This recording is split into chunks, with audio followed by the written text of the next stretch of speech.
Good morning, everyone. This is Melissa, and I just want to make sure that you can hear me okay. Yes. Yes, loud and clear.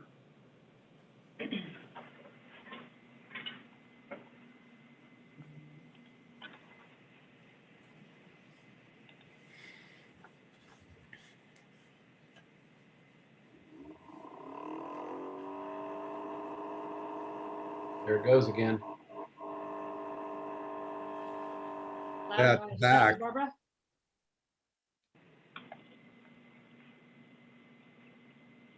Okay, President Balin, we are ready to go.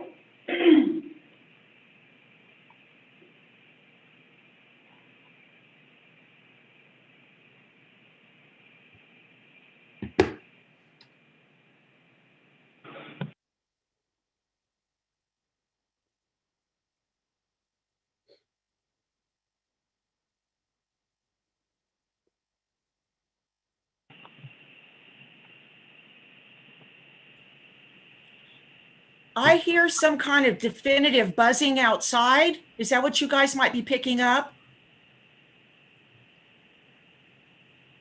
Not bad Yes, I right believe now, so. Barbara. Okay, then I'll just try to put myself on mute as much as I can. No, I don't hear anything right now, Yeah, so sounds good. it's good. Okay. Well, I guess we should go ahead and start, right, Melissa? That's correct. We're ready to go. Okay. So I would like to call the regular board meeting of Tuesday, February 23rd, 2021 to order and at 9 a.m. And we will begin with a roll call. Melissa, you want to conduct the roll call, please? Yes, I will conduct the verbal roll call. Director Balin, Here. Director Boatwright, Here?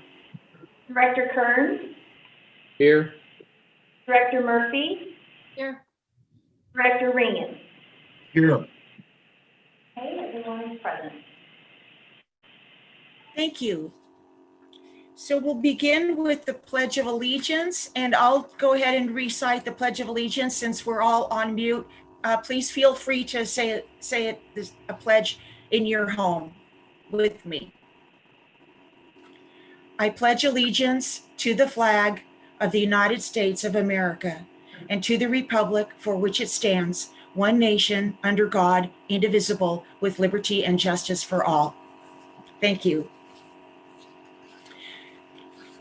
So we're here at the public forum, and I would like to welcome the members of the public who have taken the time to attend this meeting and provide comments on matters related to district business. Any member of the public may address the board relating to any matter within the board's jurisdiction. This need not be related to any item on the agenda. However, the board cannot act on an item unless it was noticed on the agenda. Persons speaking during the public comment will be limited to 5 minutes, or depending on the number of persons wishing to speak, it may be reduced to allow all members of the public the opportunity to address the board. So with that, Corey, are there any members of the public who wish to speak at this time? Not at this moment, no. Oh, do we have? Oh, was Sally, sorry. Just for future reference, for public comment, if you could please digitally raise your hand so that we could see that you'd like to speak, and we'll list you down in order as it shows. But it does show that Sally would like to make comments. So go ahead, Sally. Good morning. I'm Sally Rhodes, and I'm speaking about the Phoenix Lake Preservation and Restoration Project, which is really the project of a lifetime. And I realize, of course, it's not on the agenda. I'm speaking up to ask for consideration that it be an agenda item soon for further discussion, particularly because the TUD website states it's now almost at completion. Our family has had property in Phoenix Lake in the Rhodes family starting in the 1960s. And my mother and father-in-law were two of the original members of the community task force that put together the project description. Numerous property owners have been gathering since as early as 2007 to work out the details of all the important pillars of this project. And we've had notes and information from our family for years about the pride and commitment to this project. And this goes back well over 12 years ago. You all received a copy of a letter that I prepared from my husband and I to TUD and to Ed Pattison that was dated January 25th, 2021, outlining our concerns about the project as we had become aware of changes of what we had originally understood the project to include.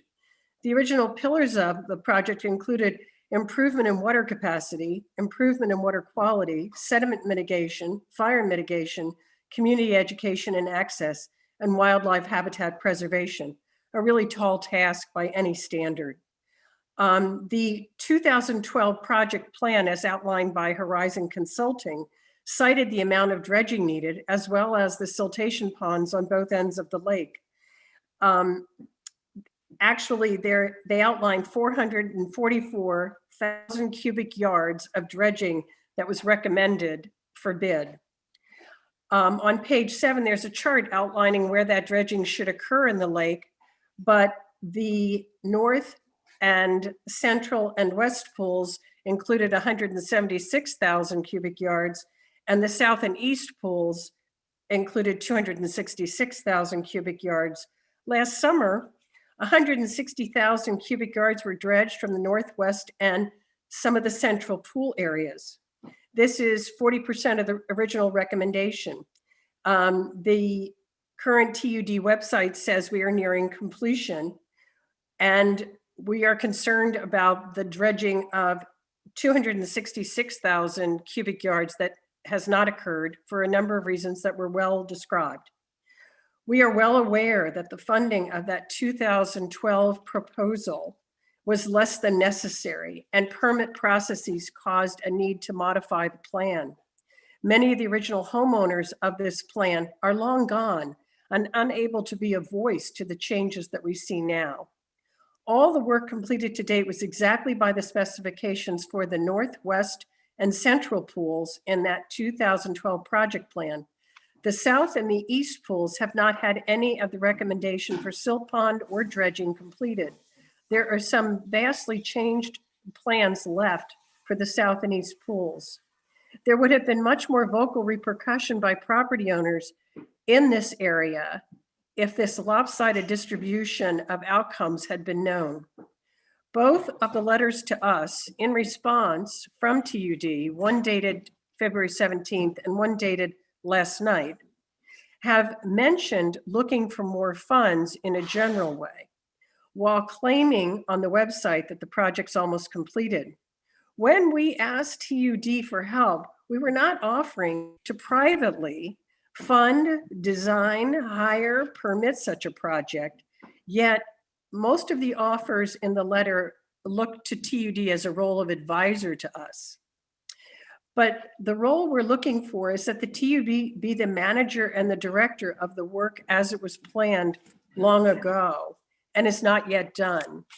As I said in my reply to the February 10th letter, a private citizen has no chance of navigating the state and federal agencies for permits and funds. We were in the reply letter from TUD, we were told all the agencies we needed to be compliant with, and they were daunting. Isn't it the job of TUD to get this project funded and further directed? As the Union Democrats said in 2005 when it unanimously endorsed this project, quote, "Put TUD in charge. It has the most clout when it comes to getting federal grants earmarked for clean water and environmental improvement," unquote.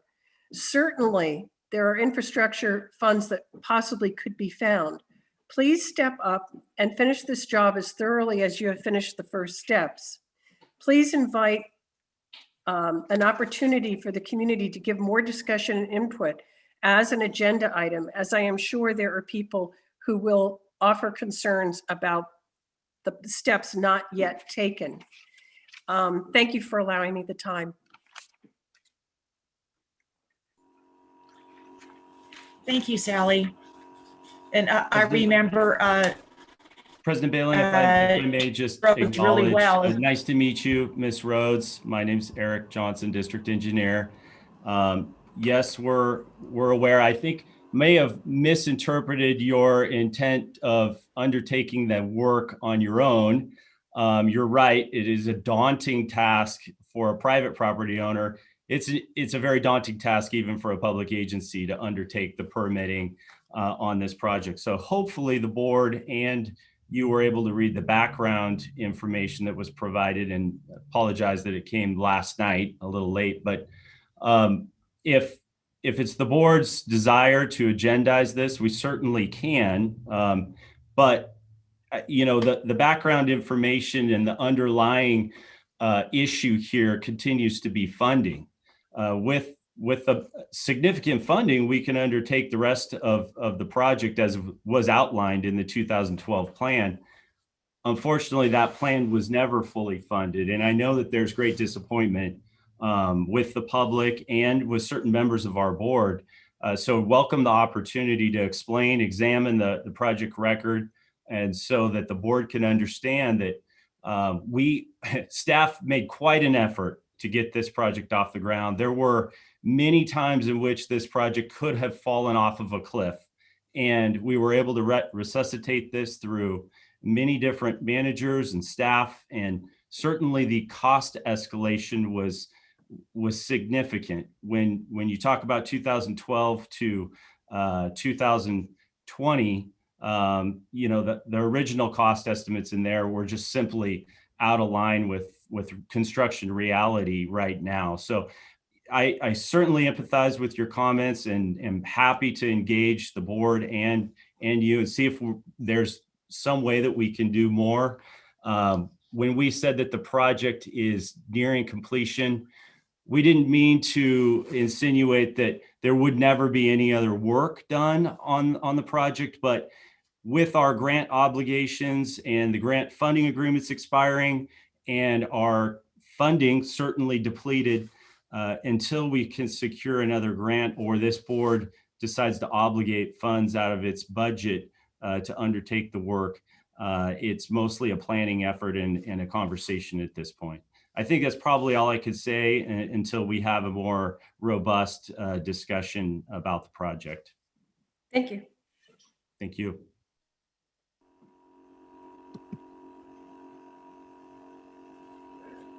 Thank you, Eric. What is the pleasure of the board to bring it up in a committee, in the water committee maybe, or put it on the agenda?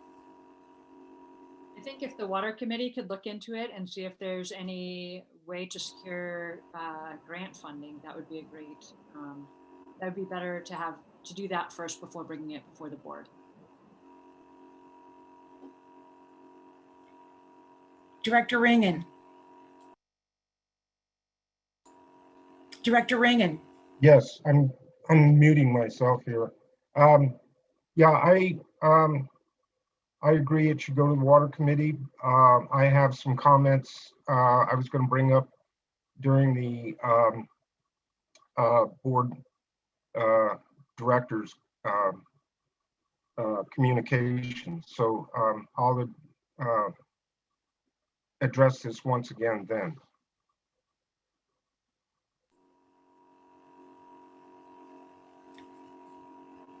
It sounds like we'll bring it up in committee and then make sure that we notify you, Sally, when the committee meeting meets so that you can participate, and it'll be more of a discussion format.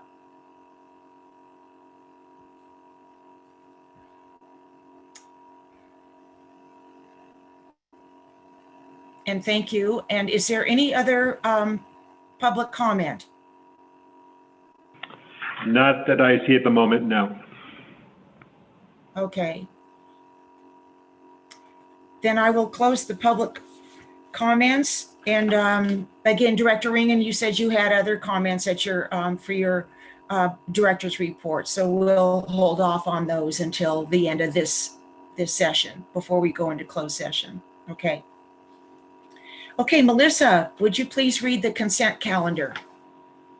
Yes, item number 1, Minutes of the regular board meeting of February 9th, 2021, and special board meeting of February 11th, 2021. And item number 2, Tuolumne Public Power Agency Joint Powers Agreement Amendments. Thank you. Any director want to pull any of those items?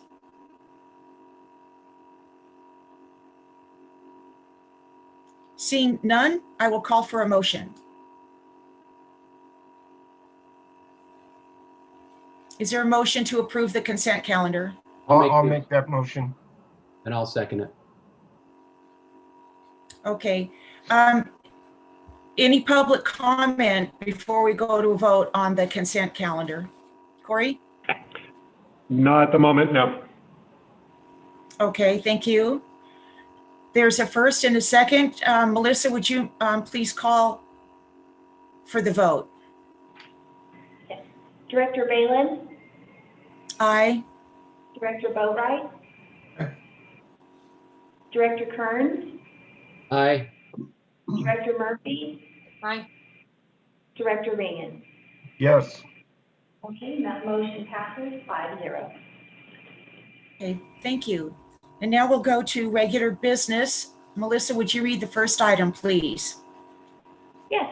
Item number 3, consider approving the cell phone and electronic device policy. Okay, good morning, everyone. Madam President, members of the board. My name is Abby Parkhan, your Administrative Services Director. And today I am bringing forth a cell phone and electronic device policy for your board's consideration. The policy in draft form went to the Human Resources and External Affairs Committee on February 4th of this year, last month, and the committee did recommend to bring the policy forward to the board for recommended approval. So we had a great, robust discussion during that committee. The board had many questions and appeared to be satisfied with the dialogue and the answers to those questions at the end of the committee meeting. So appreciate that opportunity to bring that forward to you. The TUD, since probably about the last 12 to 15 years, has been issuing cell phones and some various electronic devices to staff that were designated or departments that have been designated needing those, either cell phones, iPads, tablets, Surface Pros, various devices to for safe and efficient operations of the district. However, up until now, the district has no current written policy for the governance of that issuance of devices or how we want to, the eligibility and such. We have developed eligibility through approval processes, through department heads as we've moved forward, but we would like to formalize a written policy. And as I said, that policy was brought before the HR External Affairs Committee. So the policy would provide standards for the purpose of the policy, eligibility, whether there is a district-owned device, whether cell phone or electronic device, or if a personal cell phone could be used and the district could provide a stipend for the reimbursement of the reasonable use of an employee's personal cell phone. Of course, the oversight and approval, funding, employee rights and responsibilities, employee safety, and district data and network security.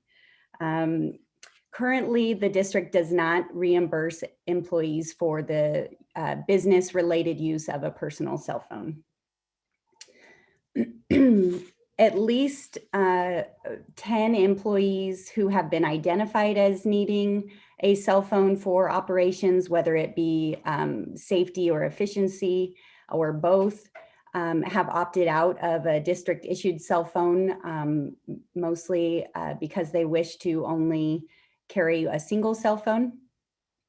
Carrying two cell phones can be cumbersome especially in the field when you're running jobs and treatment plants and such. So that's why we have mirrored some of the policies we've seen at other districts. And we originated this policy by utilizing templates from CSDA and Liebert Cassidy Whitmore, which is the district's legal consortium on employment-related matters. We've used those policies as well as provided draft policy to our own TUD legal counsel, Jesse Barton, who provided some good feedback on the policy as well.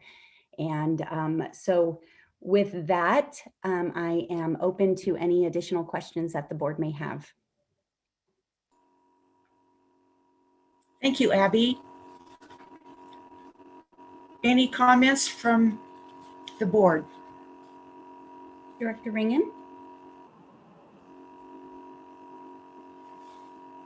So I sat in on that HR External Affairs Committee as an observer, and there was a pretty good discussion on that cell phone situation. And I really don't have personally anything as against it, but I do have a couple of comments that border on questions. And one is, I think that the amounts of the stipend should be looked at closely, because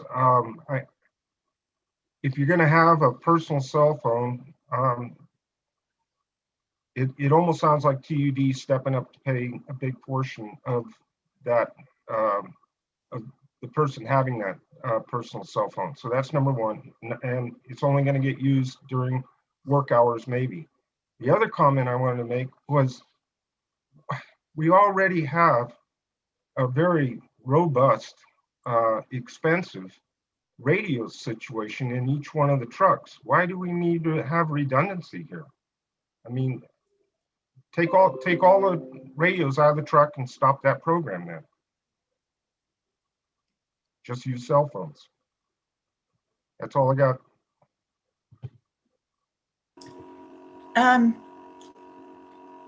Ed, would you like to comment on that, or Abby?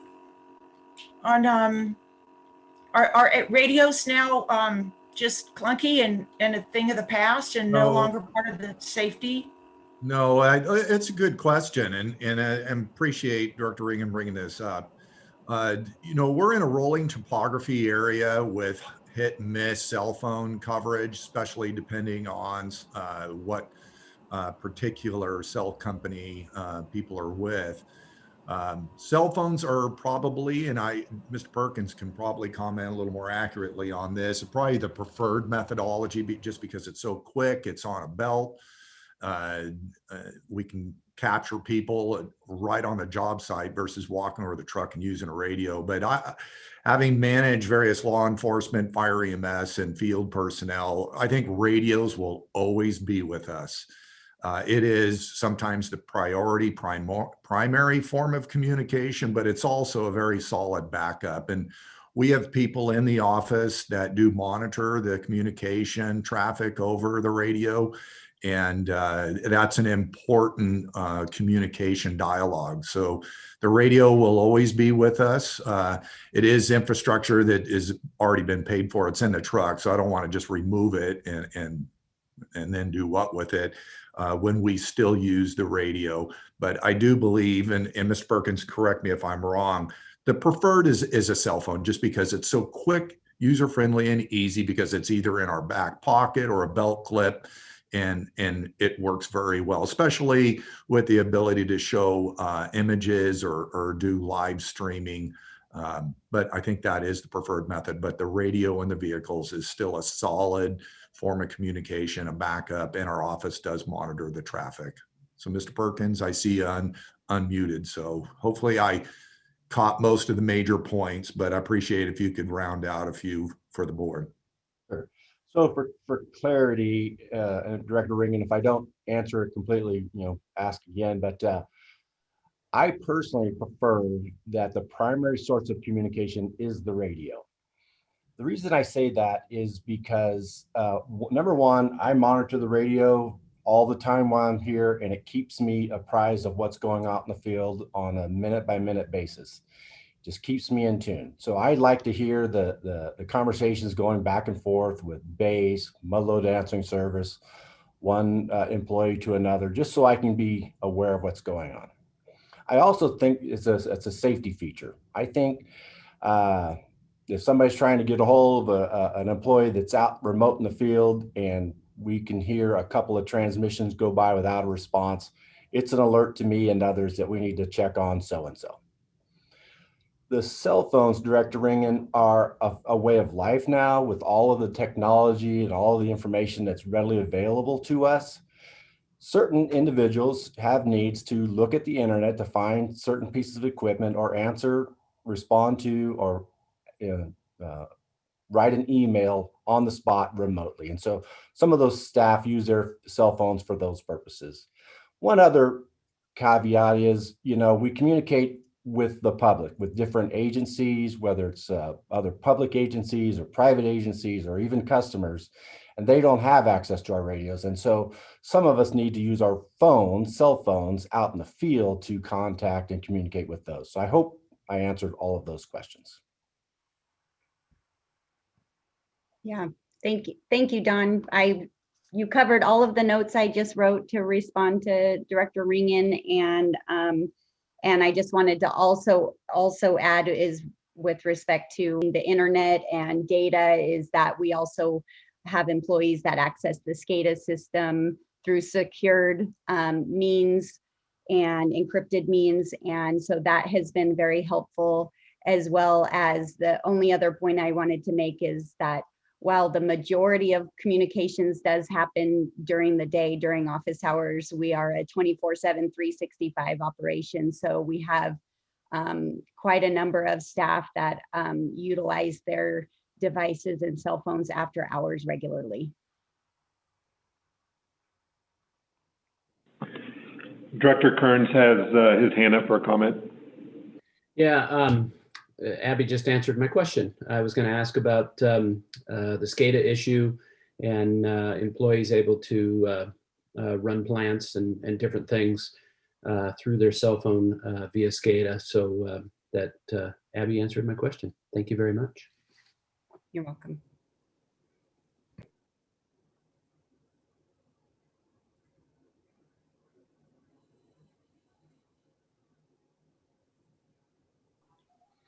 Madam President. Question. Right now, it's at 10 employees qualified or looking towards a stipend. And anticipated in the future, how many employees will be on this? Is there any idea to that effect? Good question. Excuse me. Good question, Director Boatwright. It's actually just 10, and may add 1 or 2 to that are opting out of a district issued cell phone. So we do have employees that do have district issued cell phones as well as on-call staff by department who have the cell phones, tablets, and other electronic equipment. At this point, I don't see, Dawn can correct me if I'm wrong, I don't see much of a change on our list of eligible employees. We have approximately 25 to 30 classifications within the district who have been identified that having some need of a cell phone device, whether it be a district issued device or if they're using their own personal device for business related purposes.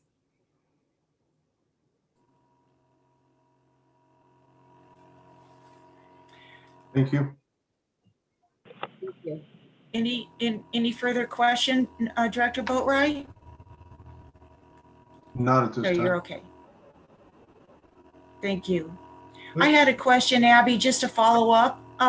How many of our employees prefer to use a district cell phone and have 2 cell phones? Currently, we have roughly about 10 employees that have a district issued cell phone. Yeah, I see the PG&E tree people out here quite regularly around my place, and they have at least 2 cell phones in their vests. So, yeah. Director Murphy has Any a other? comment. Okay, thank you. So, Abby, I think you shared it in the meeting that we had, but just to share with the other directors, do you know what, so like the yearly cost for voice only for an employee would be roughly, the district would be paying roughly $200 per month to that employee for the stipend. For the voice and data, it'd be roughly $400 per month. $400 per year for that stipend. If we were providing the cell phone to an employee, do you know what that yearly cost is to TUD if TUD provides the cell phone? Well, that can vary depending on the needs, but typically for a smartphone device, you're looking at least $500 for the equipment itself, and any accessories that go with that, like protectors, because our folks are working in the field, we need to have nice protection for the devices and chargers and accessories. So you're looking at roughly $600 or so for the equipment itself. And then if there is damaged equipment over the course of work that wasn't obviously pure negligence, then we would replace that equipment. The cell phones only last typically 2 to 3 years these days with the technology. But we don't do the iPhone 12 when we get a new employee. We get basically the most reliable but economical smart device that we would find. So like, for instance, right now with an iPhone 12 out, I believe we are providing iPhone 7, maybe 8 at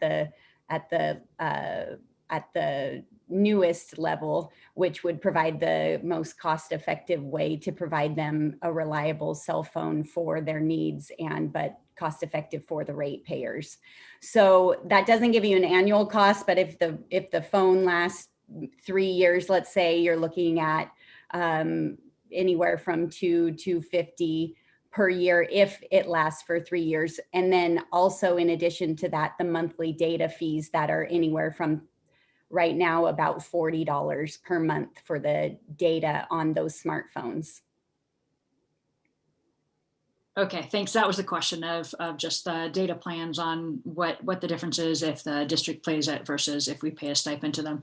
So actually for the voice and data, it's not much different if TUD pays it or we pay them a stipend. It sounds like it's about the same.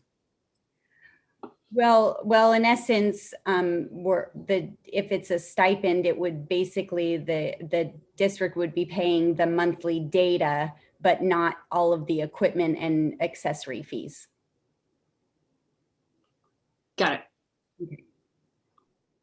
I just wanted to clarify so that the folks who weren't in the meeting got the picture. Very good, thank you. Any other comments or questions from the board? Okay, I'll open it up to the public. Corey, any comments from the public? Not that's being indicated at the moment, no. Okay, thank you. Then I will close off the public input on this item, and I will call for a vote. No, I will call for a motion. I'll make a motion that we accept, or that we approve the cell phone and electronic device policy. Thank you, Director Kearns. Is there a second? I'll go ahead and second it. Thank you, Director Murphy. It's been moved and seconded. Any further discussion? Okay, hearing none. Melissa, would you call for the vote, please? Director Balin? Aye. Director Boatright? Aye. Director Kearns? Aye. Director Murphy, Aye. Director Ringen. Yes. Motion passes 5-0. Thank you, Melissa. And thank you, Abby, for all your work, and Steve also on your work on this. It just clears up some fuzzy areas. Thank you. Yes, thank you. Okay. Melissa, please read the next item. Okay, item number 4, fiscal year 2021 mid-year budget review. Good morning, all. I think this is my call to order here. Welcome, directors, members of the public. My name's Steve Sheffield. I'm your finance director. The item before us today is the fiscal year 2021 mid-year budget review. This item was taken to the Finance Committee at its February 9th, 2021 meeting. And the Finance Committee supported this item and recommended it be presented to the Board of Directors to receive and file. Some of you may have already seen it. It is available on YouTube, but I'm going to go ahead and try and paraphrase here. I'm going to go ahead and attempt to share my screen. Let me see if I can give me just a moment here to hopefully get things going.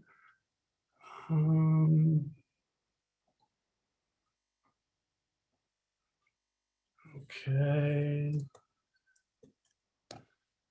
And then try it again here. So everyone see my initial slide, I'm hoping. All right. Yes. So before I give my introduction, I'll just say, whoops, we got all kinds of technical difficulties here this morning, of course. All right, I'm back.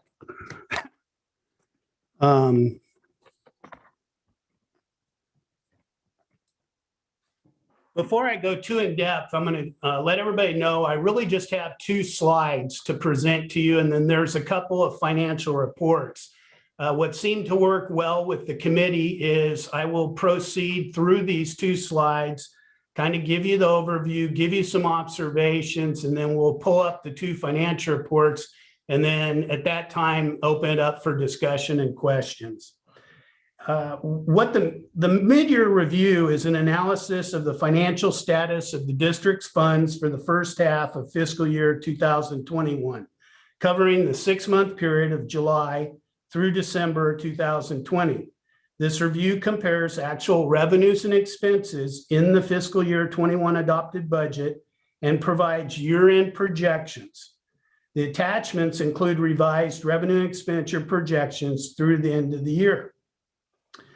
Previously related action, the current year fiscal year budget was approved by the board on June 9th, 2020. On October 13th, the board was presented with the completed independent financial audit for fiscal year 2020. At the October 27th, 2020 board meeting, staff presented the budget report and balance sheet for the first quarter ended September 30th.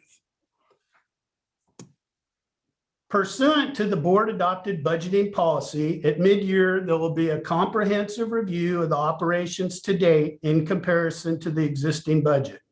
Projections of revenues and expenditures through the end of the fiscal year will be prepared and reviewed by management staff with a report to the board of directors of the operating by February of the operating fiscal year.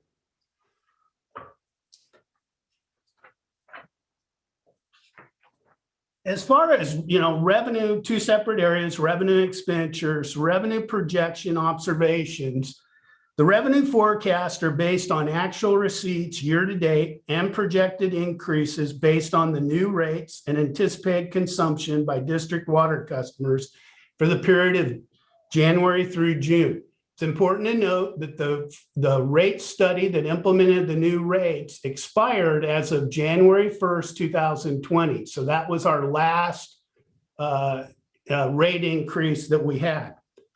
Other operating revenues included in the utility billing category include hydrant meters, penalties, septage, and septic fees, and these were included in the above projected revenue as calculated on receipts year to date and a forecast of the remaining months of the fiscal year. Separating water versus sewer, once we went through each line item and based our projections on this, we're through December 31st, projecting the end of the year, we're projecting 988,000 over budget or 6% for water. Sewer is compared to budget estimated to be 230,000 or 3% under budget. The total utility revenue projection for the district is 3% over budget. Other revenue changes of significance was investment income. We're projecting it to be 181,000 below budget, but again, that's related to the economy, COVID, everything that's been going on. And as the board's aware, we have engaged an outside financial expert, financial manager, and we're in the process of rolling this out as the economy dictates it. Finally, you'll see in the sheets that capital grants are projected to have a $579,000 increase. But it's important to note that normally capital grants are not included in our projections or our budget because they are reimbursements for capital improvement projects. However, in this case, this increase is related to funds already received from claims for the Cuesta Heights Tank CDBG project. The expenses related to these projects were incurred in this fiscal year, thus the reason for inclusion in the projection. As far as expense projection observations, it's important to note that right now we have approximately 50 different main expense categories. And so with the help of each department, the superintendent, engineering, operations, admin, we've analyzed each of those to kind of come up with what we expect to happen, what has happened so far, and where we expect to end the year with. Personnel is projected to be under budget by approximately $475,000, which is mainly due to position changes that are related to retirement, backfills, recruitment timing, and unfilled positions. There are also benefit changes associated with this, as well as health insurance, workers' compensation, PERS, and MOU modifications. Chemical and supplies category is projected to be under budget by $158,000, mainly due to fuel and some reclassification accounting changes between supplies and repairs. Services is projected to be under budget by $62,000, mainly due to the timing of the consultants included in the budget. Utilities is projected to be under budget by $63,000 mainly due to electricity pricing. And general and administration is projected to be under budget by $63,000 due to electricity. I'm sorry, that was the last one. General administration is projected to be under budget by $165,000 due to a variety of account classifications, including general insurance, fees and permits, bank charges, and travel and meetings, among others. The one category where we expect an increase by the end of the year is repairs, projected to be over budget by $93,000 due to changes in the capitalization policy and actual repairs to date and equipment rental. So all said, the total expense projected has a decrease of $830,000 or 4%.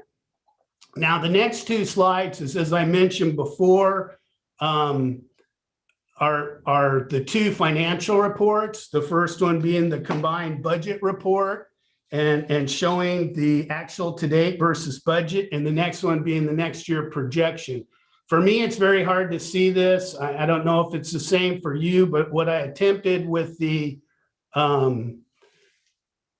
committee was to switch to the PDF version. I'm going to try that again here and see if that is any better. I don't know if that looks any better for anybody else. Oh, thanks, Jeff. I appreciate it. So anyway, there's two reports here. This is the one that typically the board receives each quarter. And essentially what it's showing, this is a combined report, so it doesn't separate water, sewer, or general and administration. It shows you the categories. On top is revenue, expense. There's 4 columns on there. The first column is the current total budget. The fiscal activity would be the actual expenses year to date through December 31st. The variance is again just the subtraction of those two, and then the percent remaining. Now, given that it's December 31st, if our revenues and expenses were laid out perfectly annualized, meaning we paid the same amount or received the amount each month, then you'd expect all of those remaining amounts to be 50, which our expenses and revenues don't work that way. So usually what I do is what we do is look at those and see if there's anything, say, between 45 and 55%. That's kind of within the realm. And then anything kind of outside that scope would be something we'd want additional for. And that's kind of what I tried to address. Now, if we jump to the next page, the mid-year projection, if you will, let me see if I can get down there so it just shows what it says. Well, that's the best I'm going to do. So in this one, this is our projection. So again, the same category. So over on the left side, it's combined. The first column in there is basically what the adopted budget is. The next column, it's highlighted on mine, I'm assuming you're seeing the same screen, is the projections. And again, we've gone through each line item, taken into account, all the factors, and come up with our best estimate as what we project to be at the end of the year. And then the last column is showing that variance between the two. And that's where it nets to, the $1 million we had on revenue, the 800,000 on expense, or the 2 million. So that first line item break, that net, is before CIP, debt principal, and reserves. So you might say, oh, look at that, we have $5.5 million net. Well, if you remember, when we adopted the budget, you need to keep going. And I added those 3 next line items on there. So looking at that first column, we have an adopted budget for CIP of $7.5 million. And we had debt service principal of 400 that we have to pay. And then we were going to additionally use some reserves to come out of that. And then so the board adopted a negative or deficit budget to the tune of $2 million, which we discussed that.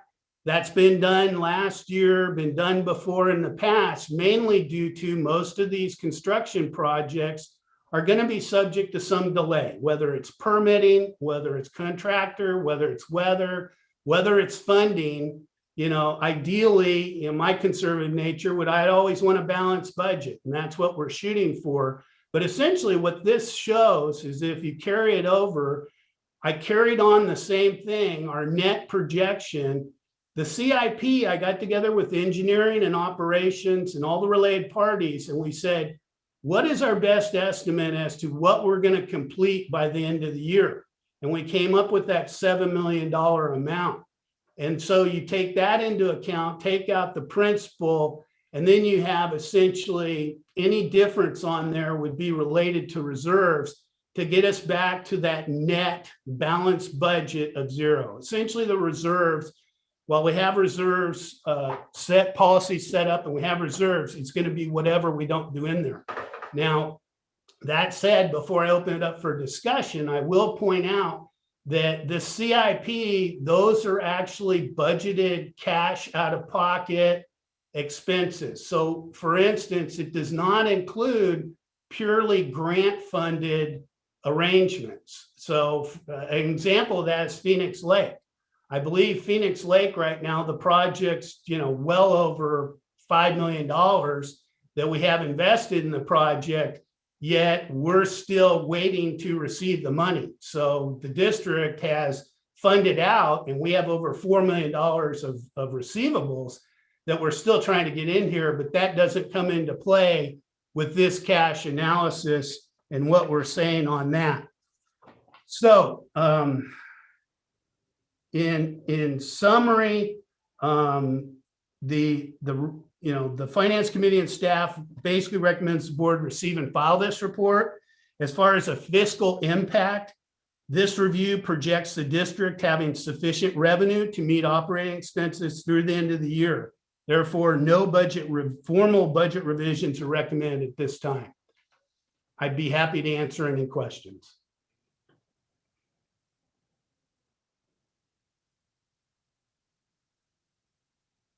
Any questions for Steve? Thank you, Steve.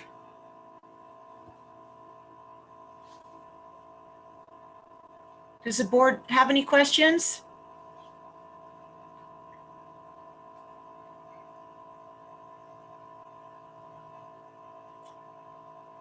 Any hands going up? Yeah, Jeff, just go ahead, Director Kearns. Yeah, I just want to thank Steve for his report, and thank you for your work on the Finance Committee too. I think you did an excellent job. You were thorough, and you've kept us well informed. So thanks, Steve. Good job. Thank you, Jeff. Ed? Thank you, Madam President, members of the board. I just want to comment briefly that the meticulous line item work that Steve, the management team does to be able to prepare the budget, to present it to the board in the May-June timeframe, and to track it through the quarterly budget updates, the mid-year budget review, and the fact that we come in at a point where it's balanced using projections just goes to show how conservative and careful the analysis is. So there is a lot of work that's underneath the tip of this pyramid to get to the point to be able to present to your board. And I just want to point out to the board and any members of the community that are listening, there's a lot of very careful tracking, and that the management team, especially Mr. Sheffield, is fiduciaries.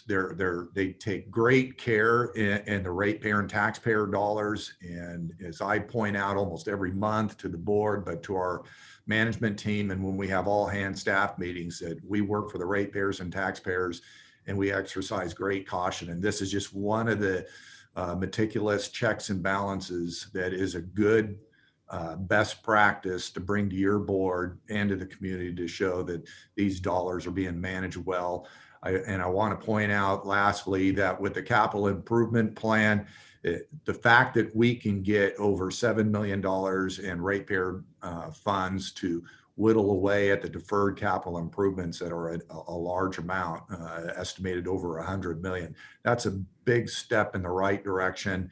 And then we leverage those ratepayer dollars for another, I think we had about 5 million in grants. So by the end of the fiscal year, I think we project about $12 million going into the ground to improve infrastructure that's going to be a long-term value and benefit to our community through cost savings, effectiveness, and minimization of emergencies, and just better overall operation. So I wanted to point out a few of these details that are inside of the pyramid that's Mr. Sheffield presented, but a lot of work went into this. So I appreciate the opportunity to be able to share a couple of these other points. Thank you.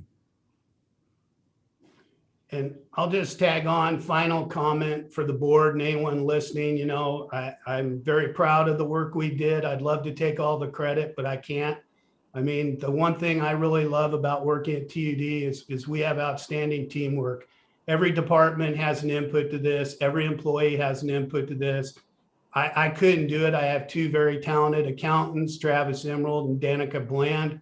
But it's so much more than them. It's all the managers, it's all the supervisors, even the line level employees.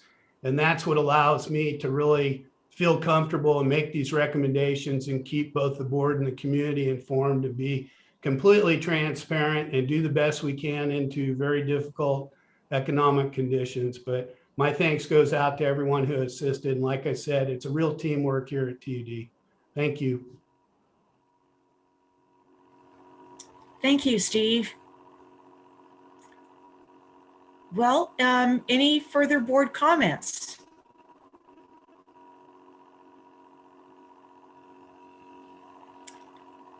All righty, I will open it up for public comment. Corey, is there any public wishing to comment? Not at this moment, no.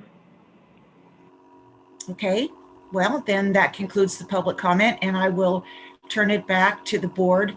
I agree with Director Kearns. It was a really good discussion in committee, and it gives a chance to get our questions answered ahead of time. So thank you. And thank your staff too, Steve. So with that, is there a motion? Yeah, I'll make the motion to receive and file this report. Thank you, Director Kearns. Is there a second? I would second that motion. Thank you, Director Boatright. It's been moved and seconded to approve and file this report. Any further discussion? Okay, seeing none, I will ask Melissa to call for a vote. Okay, the roll call vote. Director Balin, Aye. Director Boatright, Aye. Director Kearns, Aye. Director Murphy, Aye. Director Ringen. Yes. Okay, motion passes 5-0. Great. Again, thank you, Steve, and please thank your team. Very good. Okay, Melissa, would you please read the next item? Okay, item number 5, approval of the leak adjustment policy amendments. Me again. So this one couldn't be farther from the budget, I think, than possible here. What we're bringing before you is asking the board to consider approval of some leak adjustment policy amendments. For the newer board members, not depending on your familiarity, but basically prior to, I don't know, I think it was early 2000, the district didn't have a leak adjustment policy. I mean, leaks are nature of the business. They come in all forms, our side, customer side, underground, under structures, toilet leaks, toilet running, everything under the sun. But, clearly water is getting more and more expensive, even though I think TUD's rates are fairly reasonable compared to the cost and the structure we're dealing with.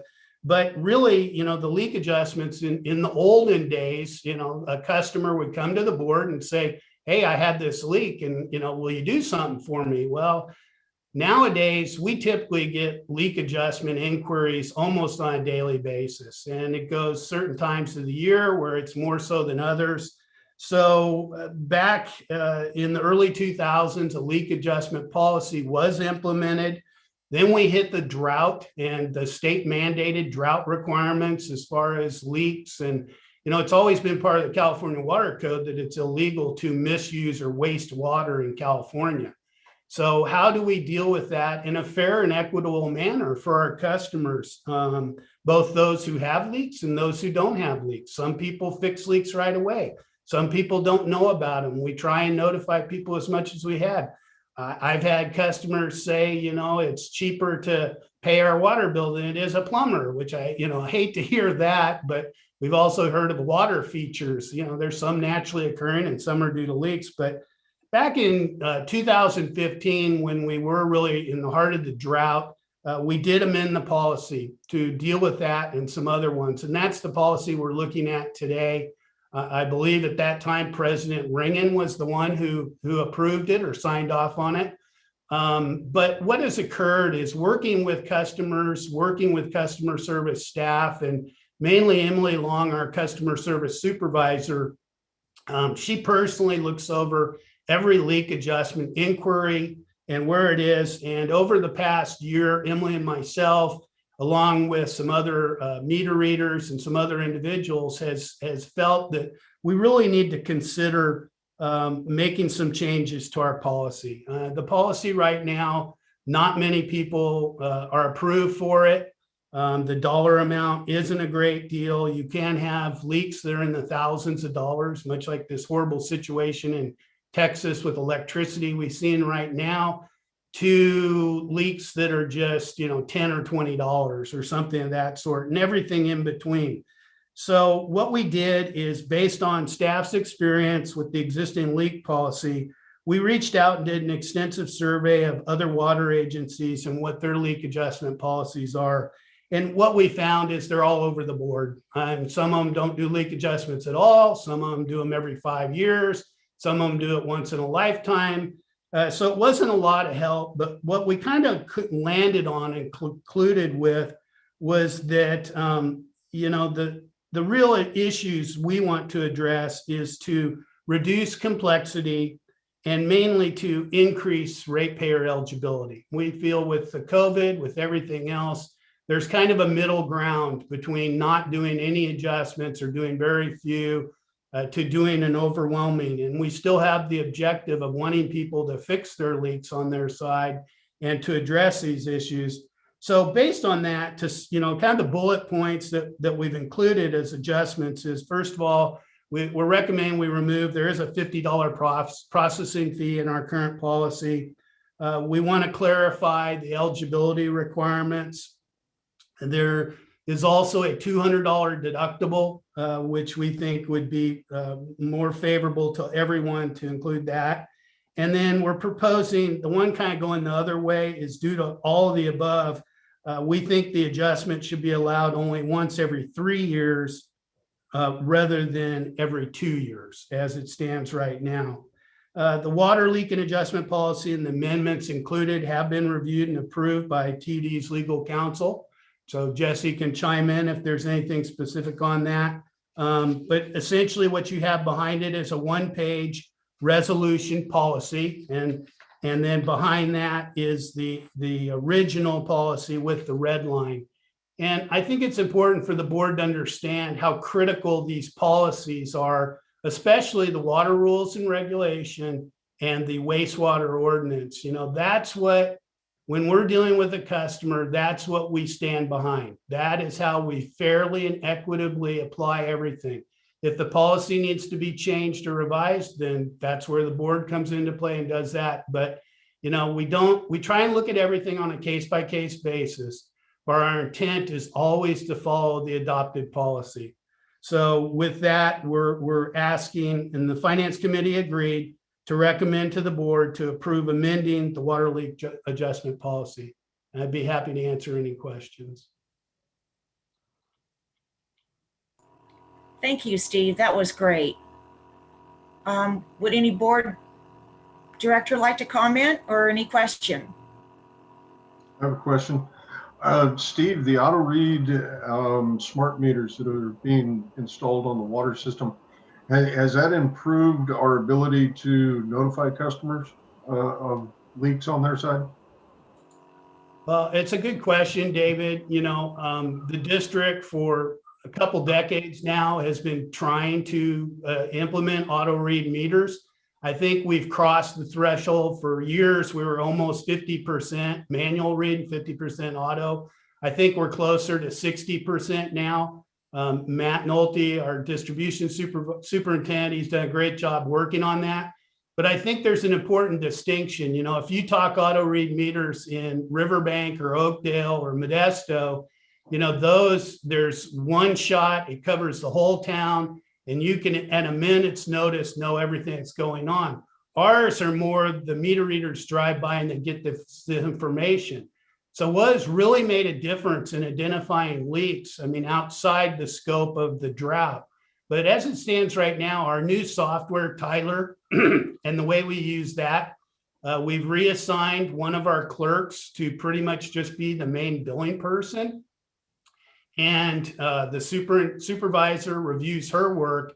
And within that process of taking the meter reads, implementing them and installing them, before we get to the bill, you know, the meter reader can get a notice if there's an error compared to last month or last reading, which would be 2 months ago, or last year.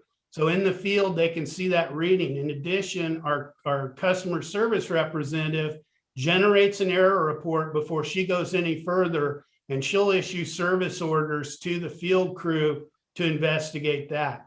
If there's a visible leak, the meter readers, the field personnel will either phone it in or they'll actually knock on the door and turn off the water if need be. You know, we deal a lot with vacation homes and some of those. So there's a constant level of awareness for this. We can't audit every single customer out of the 15,000 bills, but I really think the new system has significantly increased this. And consequently, more people call in asking for a leak adjustment. We have an application, we have some requirements, we're going through those, but you know, there's very few of them right now, and it's very complicated the way it is and hard for the customers to understand it. But you know, the long answer to your question is, David, it's helping, but I do think the software has done more than anything else to improve. One thing I'll add real quick, Director Boat, right, is that Mr. Perkins, can correct me if I'm wrong here. Really, what we're talking about on the drive-bys, and Mr. Sheffield mentioned Riverbank Modesto because of the flat topography. They have line of sight transmission, and so they have these fixed base sensors that can generate water usage within 15-minute intervals, and it updates on the cloud. Customers can access it nearly instantaneously because of the hilly topography up here and the fact you would need line of sight. Some of those fixed based new technologies don't apply here. It'd be very expensive because of the line of sight nature. So we've been migrating to the drive-by, which is really speeding up our staff's ability to collect the data and minimize data entry error. But at the end of the day, regardless of the transmission technology, the guts of water meter reading is still the mechanical meter. And so the meter's not changing. What's changing is the technology and the sensors that allow our meter readers to be able to drive down the street and collect the data. That's minimizing the data into the Tyler software. But the meters themselves they're still mechanical meters, and we still go through a meter calibration requirement that the state has for TUD, and those types of mechanical meters are still in place. So what's changing is the auto sensor. And I think if we are doing that on the next 40%, some of those meters may actually get replaced, but they're, I believe, still the mechanical meters, correct? Well, I'll add on to that, it's a combination of Tyler software, but also Neptune and Aquarius. We've implemented new reading software, so now they can carry a cell phone and get the information. We can do service orders via iPads. The meters themselves, while they're not transmitting the data, long distance, we can do a data logger. And so when somebody has a leak, if they have an automated meter, we request it from the meter readers, the field crew, and it'll show us a minute by minute over a certain duration of what's happened within that meter and how it is. So the meters are generally two parts. There's actually a head to the meter with the electronics in it, and then the mechanical one. But, we're getting to the point, some of the ones, originally the district was trying to install X number of meters every year, and some of those are aging out. So every opportunity we get to upgrade a meter, we're doing that and working on it. So it's been very helpful. The new software has helped both Tyler, but we're also doing new reading software that's giving us additional information as well. All right, thank you. Director Murphy has a comment. Okay. Yeah, just quick clarification. So, Steve Sheffield, do the folks who drive by and get the meter readings by rather than manual with a device, does that just happen once every 2 months, or does that happen more often than that? So it's a rather complicated system. TUD has 2 meter readers, and it takes 2 meter readers, or used to, 2 meter readers 60 days to read every meter. Our customers are billed every 2 months. Now, as far as the actual date, because we have such a spread out region, we actually have about 57 different routes. And so they're reading every day, one or both of them. And some of them, like Ed was talking about, we have one area it used to take basically a whole week for the meter reader to read. And with the new meters, it takes 2 days. And we think even an afternoon next in there. These meter readers are then able to do additional things, replace meters, call out service orders and that. But if you look at your bill, it will have a read date on it. And we've grouped them into 4 different groups. So we have 4 billing cycles billed on the 1st and the 15th of odd and even months.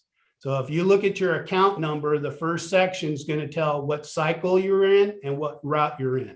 So a route might be Wards Ferry Road, and that's 24 customers, or it might be Crystal Falls, and that's 2,000 customers. But they're constantly reading. They bring it in, we download for them to read, they upload the information, and then our billing clerk analyzes and reviews those before it goes to the customer. All the customer bills go out on the 15th, but they would include a variety of read dates. But the read date is always for a 60-day period. Good question. Yeah. And so on that, as a ratepayer, it's on me to be aware to just notice if there seems to be a wet spot in my yard or my house or something like that for a leak. Because on the system, I'm only going to get notified. I'm going to get a bill. Well, I get a bill every 2 months. And if I'm relying on solely that, the leak may have gone on for quite a while. Yeah, we're going to catch it every 2 months. And like you said, it could have been going on 59 days or it could have happened yesterday. You don't know, but our customers are able to go online and this data is available historically. It's not going to show you yesterday's depending on when you were read, but you can look at that. But, hopefully our resident customers will see those leak spots or somebody driving by will.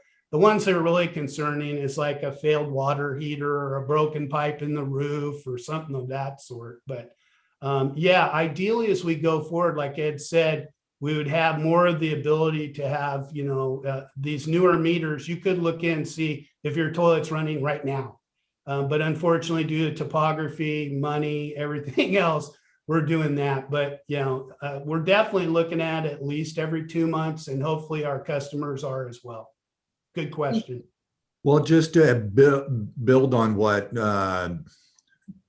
Sheffield said to help Director Murphy, and correct me if I'm wrong, Mr. Sheffield, but TUD staff does error checking within the Tyler software. So when this digital data gets uploaded to Tyler, if it's off by plus or minus 10%, Mr. Sheffield, that there's a error warning within Tyler to double check to see if that data is correct.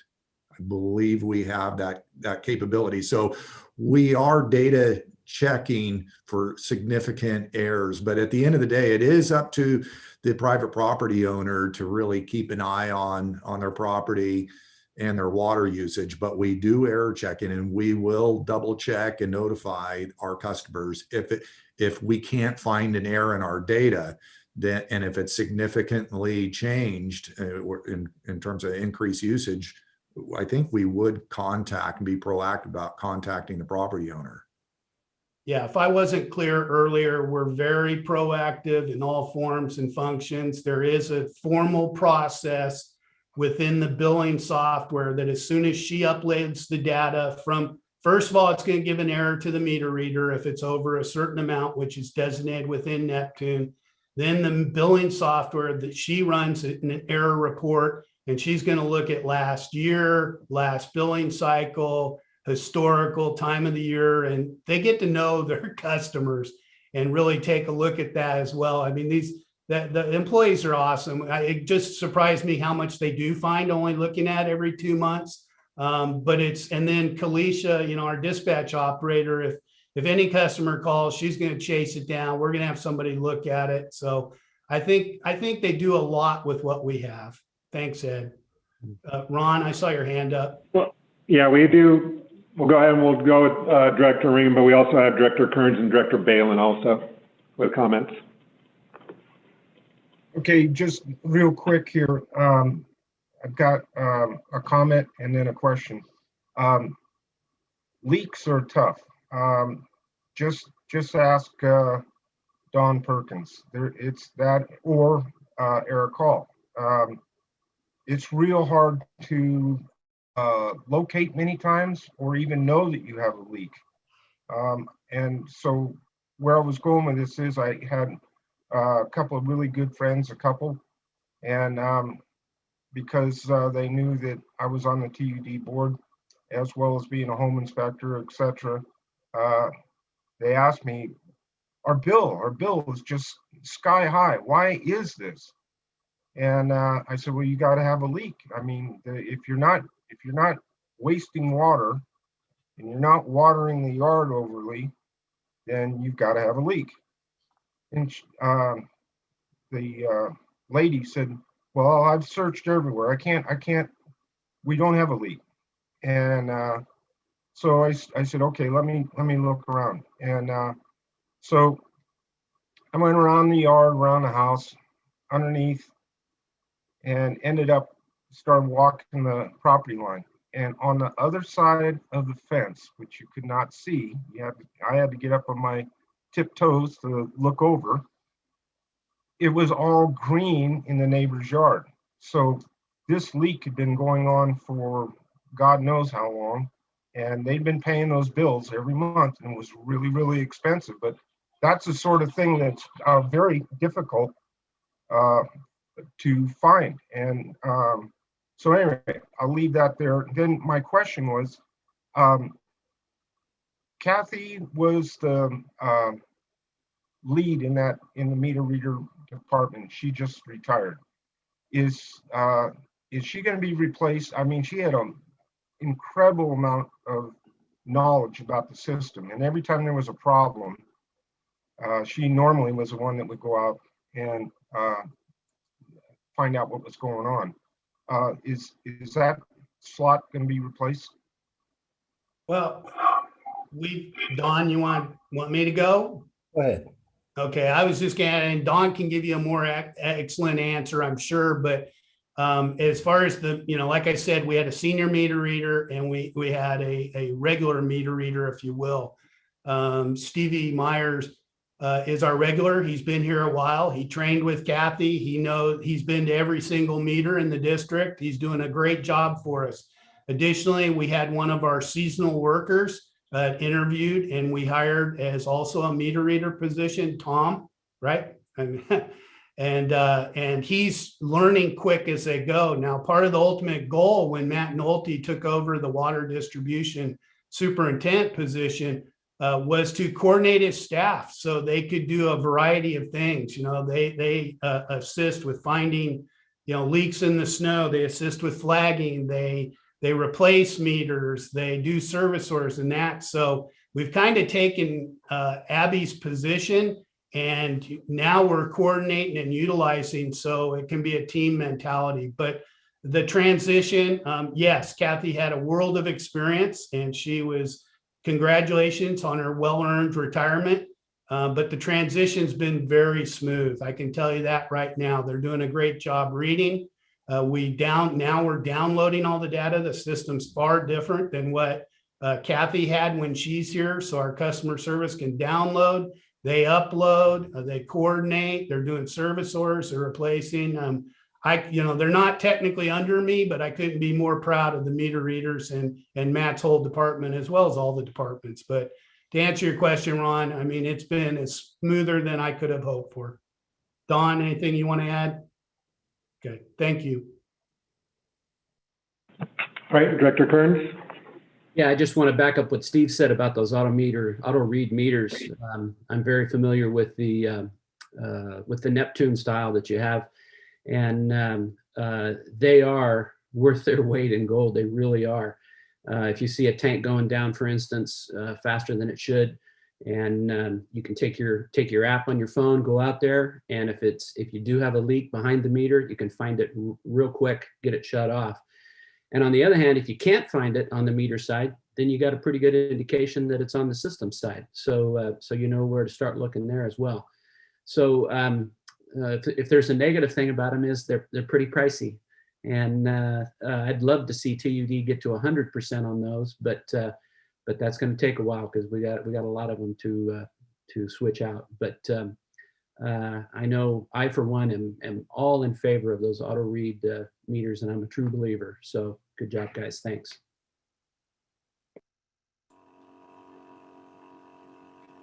Director Bailey. Yeah, Steve, briefly, I was reading where the people in Texas are really getting some substantial bills for their, I'm assuming, broken pipes. Can you comment on that? That is not a public utility, is that correct?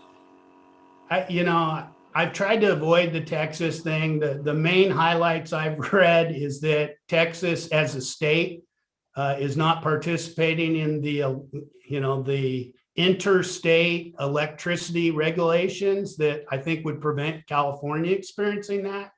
So I'll strictly talk to TUD and what we're doing. And I should have mentioned to the board as well that in this case, you know, we've always worked with our customers. We've had some pretty big leaks, and we've always worked with them. This is a classic example of setting up a payment plan. You know, somebody has a once in a lifetime leak or $1,000 water bill. I mean, we work with them all the time, but in the memo for the board, I put in there the fiscal impact estimated to be approximately $8,000 for removal of fees and deductibility based on historical and projected potential leak adjustments. And again, that's just based on the history we have here. I think Barbara Balin in the committee, you kind of summed it up that I think you used the words humane and understandable. And, you know, that's really our goal is we want our customers to be able to understand it. We are a governmental agency, so we can't make gifts of public funds. And I do think, you know, customers need to be responsible with their water. We're all here to conserve our water and save it. And we know we're going to have another drought sometime, hopefully later than sooner. But during those times, our customers, we worked with them, they worked with us. And so, you know, this, like I said, this really comes out of customer service and they're dealing with customers. And I think it's something our budget can absorb. I think that's kind of a realistic estimate. And I just see it as kind of a, you know, it's just a clarification, a simplifying. Let's keep it as simple as we can and stuff. And so hope that helps, Barbara. Thank you. Thanks, Steve. Any further discussion from the board? Okay, seeing none. Corey, any comments from the public? Not that's being indicated, no. Okay, thank you. Then I'll call for a motion amending the water leak adjustment policy and the resolution. I'm happy to make that motion. I'll Okay, second. great. Is there a second? I'll second it. Okay, it's been moved and seconded. Any further discussion? Okay. Then, Melissa, will you please call for the vote? Okay, Director Balin, Aye. Director Boatright, Aye. Director Kearns, Aye. Director Murphy, Aye. Director Ringen. Yes. Motion passes 5-0. Thank you, Melissa. Okay, would you continue and read the next item, please? Okay, item number 6. Consider authorizing the general manager to execute procurement contracts for 5 equipment packages for the Sonora Regional Wastewater Treatment Facility project. Very good. Well, good morning. This is Eric Johnson, District Engineer. Before we get started, I want to recognize or introduce a few other folks that the board has already met, but for purposes of the general public. Jennifer Batt, our Associate Engineer, who's on the call here, and Andy Comer with PACE, Wastewater Engineer Extraordinaire, which the board has met several times in the past. What we're considering here for the board is execution of 5 equipment procurement contracts totaling approximately $2.9 million that will be key components of our Sonora Regional Wastewater Treatment Facility project. The 2.9 million amounts to approximately 11% of our estimated project cost. So this is a substantial investment. I do have a PowerPoint. I'd like to just jump in here, see if I could share this. All right. And just a moment. All right. Okay, so this actually went to committee on February 8th. Director Boatright and Director Murphy recommended to take this to the board, and we're supportive of what came out of committee, which was a very robust discussion about the different equipment packages, the pros and cons, the selection criteria. And really, we outlined the benefits of pre-selecting equipment. This is not a typical process for most of TUD's projects, but given the size of this project and the complexity and the importance of getting the correct and highest quality equipment, PACE recommended and USDA has concurred with this process. And the outlining the benefits, one is that we can have some cost control. If you leave it to a contractor to go out and find the equipment, he may find a very good bargain, but he's likely going to find a piece of equipment that doesn't necessarily meet the performance standards of the district or isn't ideal for the operators. We convened meetings with PACE and our operations staff and the rest of the engineering staff. And we really looked at each of these equipment packages for not only their upfront cost, but their long-term O&M cost, their ease of operation, their ease of installation. Speaking to installation, if we didn't pre-select the equipment, our engineers would have to represent on the plan set more or less a black box. And then a contractor would submit his proposed piece of equipment and we would have to evaluate that. That can be a timely process. It can also involve some conflict between us and the contractor. By pre-selecting, we're able to have PACE incorporate the equipment packages, their size, their weight, where the utility connections are, the power, the water, where the drain lines are. And it makes for a much tighter bid set when we go out to solicit bids for the project.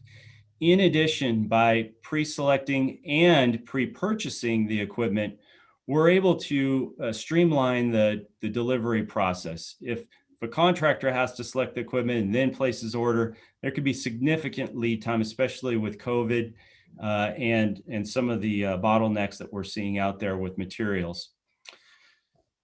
I'd like to also mention that this purchase agreement will involve assignment to the general contractor. So the district isn't actually spending any money up front.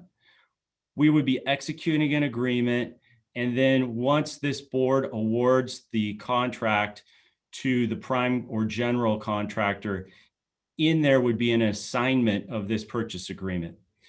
Then the contractor would be able to make payment based on the equipment we selected. There are 5 equipment packages we'll talk about briefly today.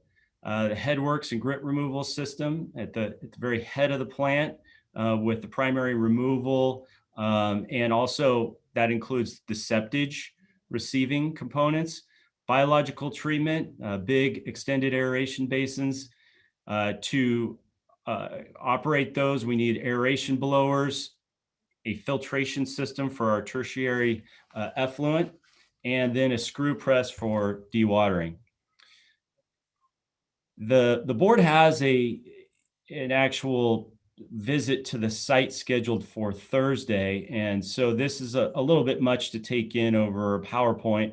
Hopefully you can get a little more intimate with the site when we go out there on Thursday. But if you can see my cursor, I'm not sure, but here is the headworks, what we've got labeled as the FKC screw press. That's the actual brand we're recommending that we purchase. From there, it flows through, the screw press is here, but the headworks are here. From here, it flows into the aeration basins where we have these air lines, and then the blowers are actually connected to our admin building. And then at the tail end of the plant, we have our filtration system, and it departs the site on the lower left-hand corner going out towards Quartz Reservoir.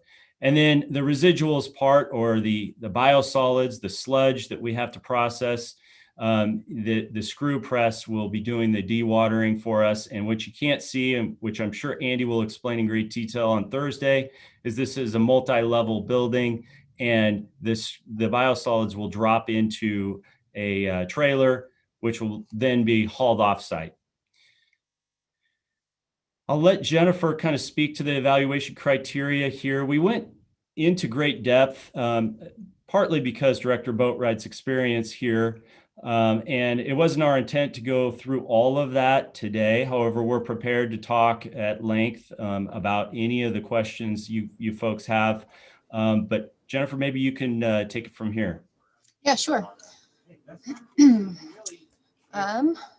So on September 8th, Pace, our design engineer, he put out on our behalf RFPs to get these equipment proposals over to us, and we reviewed them and evaluated them, or they evaluated them, and at the end they put together a technical memo that kind of outlined the pros and cons of each piece of equipment and kind of where they ranked next to each other. So the items you can see on your screen that was evaluated was performance, reference list, full maintenance and repair contracts, capital costs, 20-year life cycle cost, installation requirements, delivery schedule, completeness of response, and whether they provided a bond or willingness to provide a bond letter. And so based on those criteria, they were ranked, and we ended up getting a nice kind of presentation from Pace early on with district staff, pros and cons, and district staff, along with Pace's recommendations, decided on the 5 equipment packages that we are presenting to you today. So for the headworks, we've chosen Vulcan Industries. For biological treatment, we went with Parkson, Kaiser compressors for the aeration and digester blowers, Veolia Hydrotech for the filtration system, and then FKC for the screw press. It's a dewatering screw press. And so the next couple slides, some of the committee members have already seen them. I've peeled it back a bit just so that you can see just kind of an idea, some pictures of what this might look like. So the headworks is from Vulcan Industries. It's was ranked highest based on performance and highest ranked on installation requirements. And it also had very strong references, and we took the references to heart. When the product might look good on their proposal, but the Pace called and they had bad reviews, we took note to that. Go ahead, next slide. So these are a couple photos of what that headworks and grit removal system looks like. On the bottom right, you can kind of see where the trash and the debris goes up the rake and then down and eventually ends up in the garbage there. And then Andy, if you want to jump in at any time, feel free. Yeah, I mean, I think you guys are doing a great job. I don't think I need to jump in except for maybe right at this moment and mention that our system is going to be much cleaner than what you see on the screen right here. I like the previous slide, but our system's not going to go down and then back up and then back down again. Everything's going to be elevated at about chest high so you can access all the equipment, and it's simply going to come out of the washer compactor, and it's going to go into a bagger unit where roll-offs will be easily able to be taken out. You won't have to go down into a pit such as that lower left photograph, and everything's going to be really well organized. Right. And we chose this one because it was more robust than the others. There was one that was about 1,500 pounds, and I believe this one was about 4,400 pounds. It's just a little hardier, which is great because we're dealing with a lot of septage and there's a lot of debris and things in those those dumps. Go ahead and next slide. The next one was the biological treatment, and that was from Parkson's. It's a series of aeration blowers. There are 2 big ponds in our design, and these bubblers, or I guess they're not blowers, they're bubblers, bubble out of them.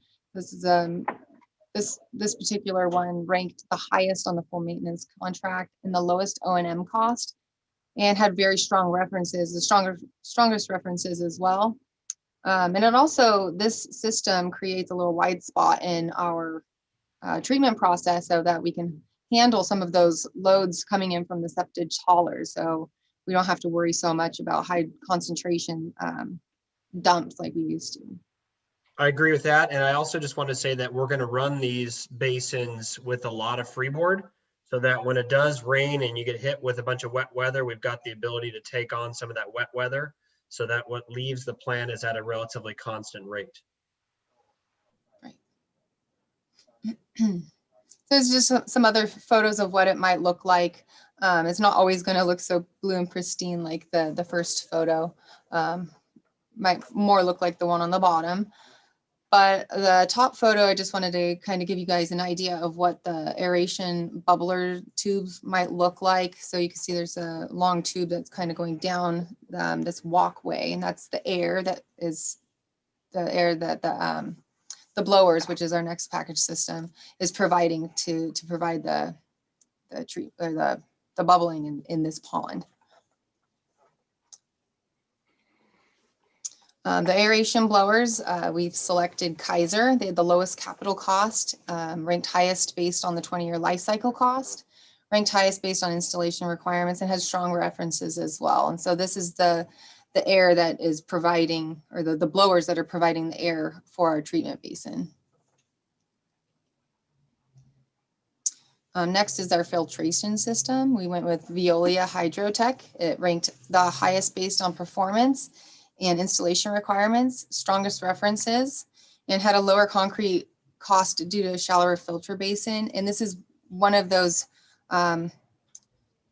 examples of why pre-purchasing and equipment is good, is because this one has such a shallow basin that if we didn't end up selecting this one, we might have to redesign our whole filtration system because we might need a deeper excavation to accommodate a larger filter. This one had a really small footprint. Here's just a couple other pictures. You can kind of see how compact these filters are. And then the last one is the screw press from FKC. It ranked the highest based on performance and installation requirements. It also had the strongest references. It's very robust in its design and it's more efficient. Let me just find my notes really quick. Yeah, I can just help out here for a second. Yeah, The FKC system has the head. least amount of wear components. It has no brushes, no squeegees, no long-term maintenance. The thing just kind of plugs and chugs. We called a lot of the references. Ventura County actually answered the phone, Veolia, and said it was the best damn piece of equipment they've ever had. So that made us feel good. Heavy duty, robust stainless steel, and we expect this thing to last a long time. Yeah, I think to echo what Andy said, also the RPMs were super low on this. So it was That's what I was just trying to chugging find. along. Yeah, just a strong, durable piece of equipment. So it's 3 times lower than one of the other options that we were looking at. And it also has a lower demand on its wash cycle. So 23.5 gallons per cycle versus some of the other ones were closer to 60 gallons per cycle. So it's a little water savings too. I think that was the last slide. One other thing that I wanted to add was that we did take our procurement contracts to our legal counsel and he has approved them. He's looked them over, made his comments, and we've incorporated his comments and he's approved them.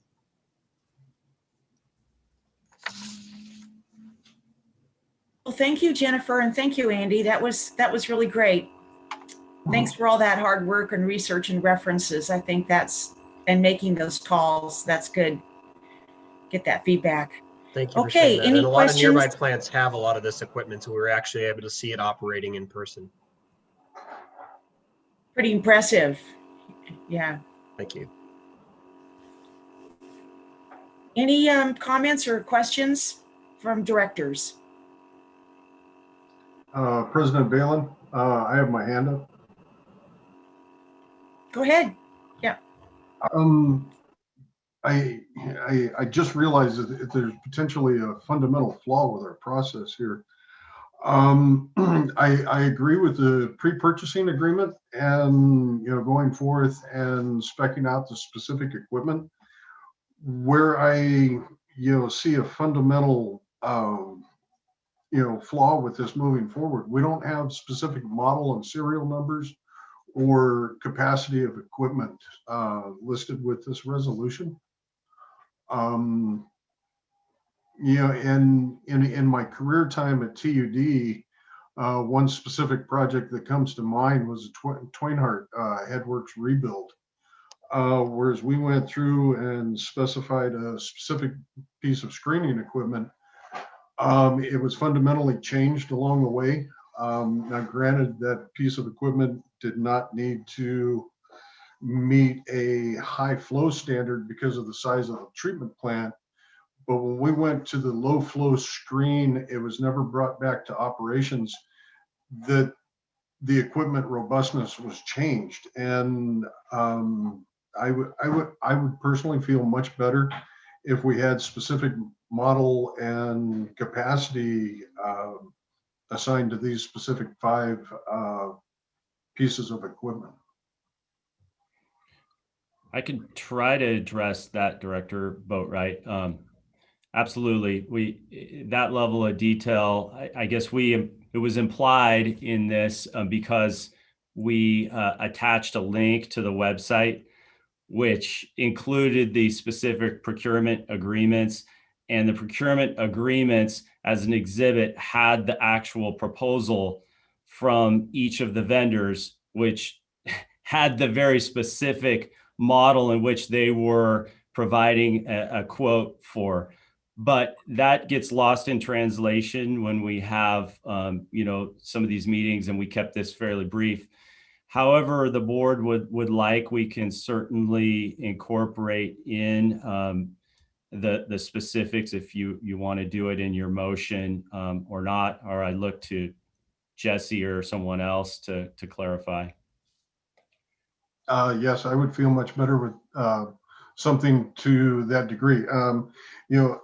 And my concern is, from a public ratepayer and, definitely the effort that has been put into the planning up to this stage.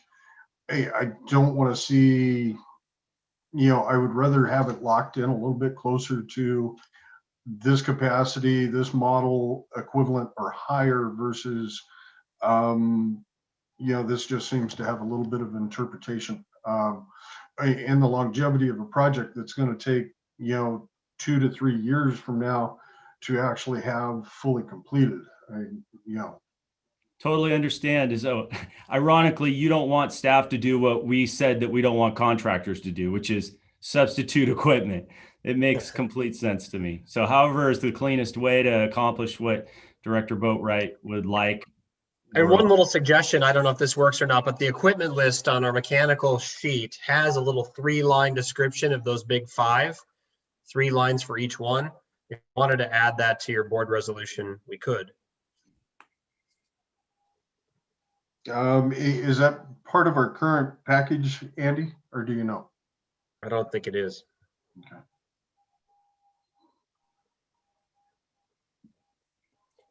Yeah, the only thing I could say the board would has access to this information right now in consideration of this item is through the link provided, a few weeks ago, because this is an expansive, very long document and it would be hard to find, but we can certainly, with time, provide the specific model and peel it out and send it to the board. Or if the board was willing to move forward with the documentation that was furnished and recommend approval, and that would also work, and we could follow up with the detail more as a formality and a way to document what the board was taking action on. I'll yield the floor. Mr. Ringen has his hand up. Go ahead, Ron. Thank you. Yeah, that's a really good call, Director Boatwright. Being in construction and so on my whole life, I know how details can really be troublesome. But I think, just personally, that I think this is sort of a time crunch thing to get this approved, and so they can get moving on it. And if there was a way we could just feel good that they're going to put those details into the agreement or what we're going to be voting on, I think personally anyways, I would feel good about that because I would trust them to get that done.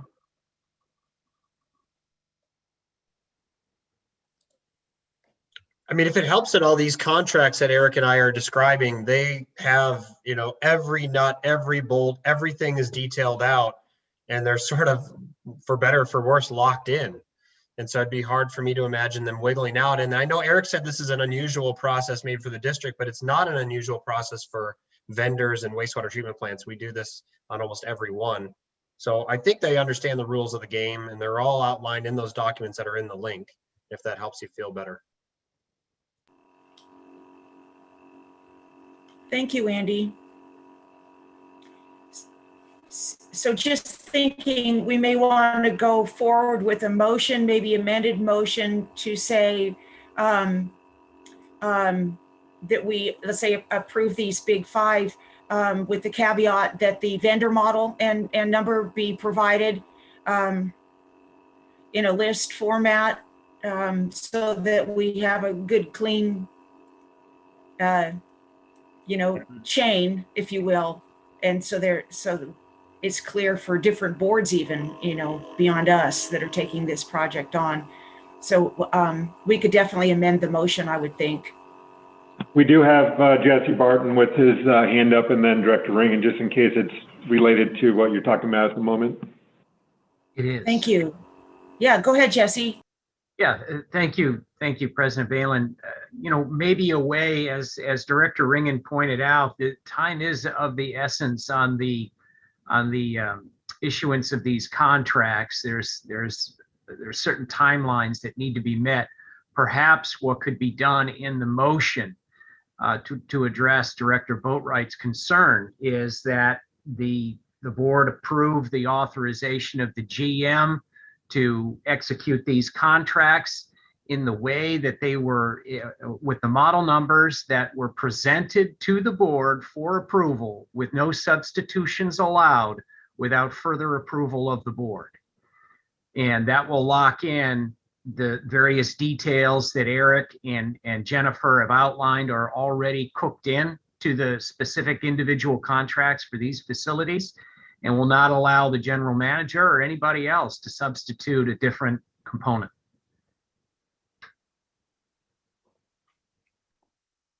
Thank you, Jesse. That sounds acceptable for sure.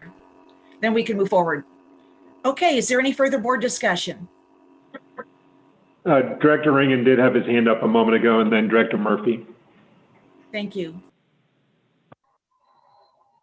Okay, thank you.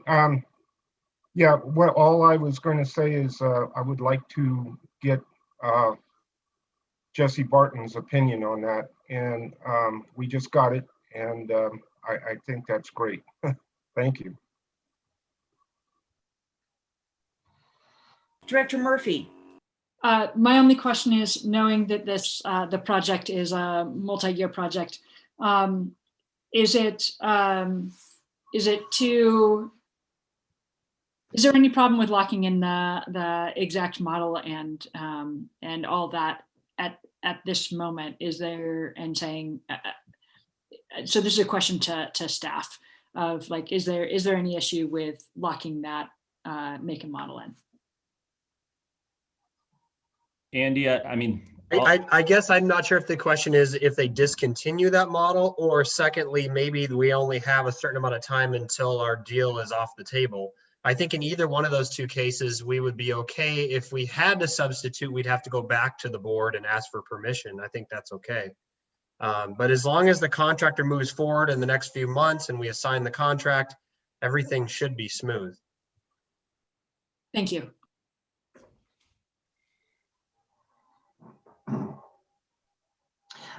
I do feel that we are moving forward to a amended resolution towards process equivalence or better to the model specified. Is that correct? And That's correct.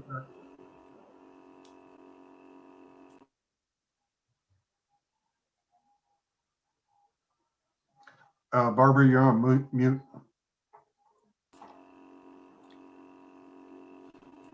How about I open it up to public comment? Thank you. Anybody, Corey? Not at this moment, no. Thank you. Then I'll close the public comment and entertain an amended motion per Jesse. Okay, go ahead, Director Boatwright. President Balin, I'd like to take a stab at it. I would make the motion that we move forward with the executive procurement documents with the specification that the equipment acquired is of a model and capacities equivalent or better to the procurement documents. Would that be close, Jesse? Yes, it would. And I would add an additional clause that with no substitutions allowed without further board approval. So if it turns out that the contract is executed and the manufacturer comes back and says, gosh, I'd really like to give you Model X, but we only have Model Y, staff will have to come back to the board for approval to purchase Model Y. That to be included in the motion? Not all of that, but just no substitutions allowed without further board approval. Correct. I'll second that. Thank you. It's been moved and seconded. Any further discussion? Okay, Melissa, please call for the vote.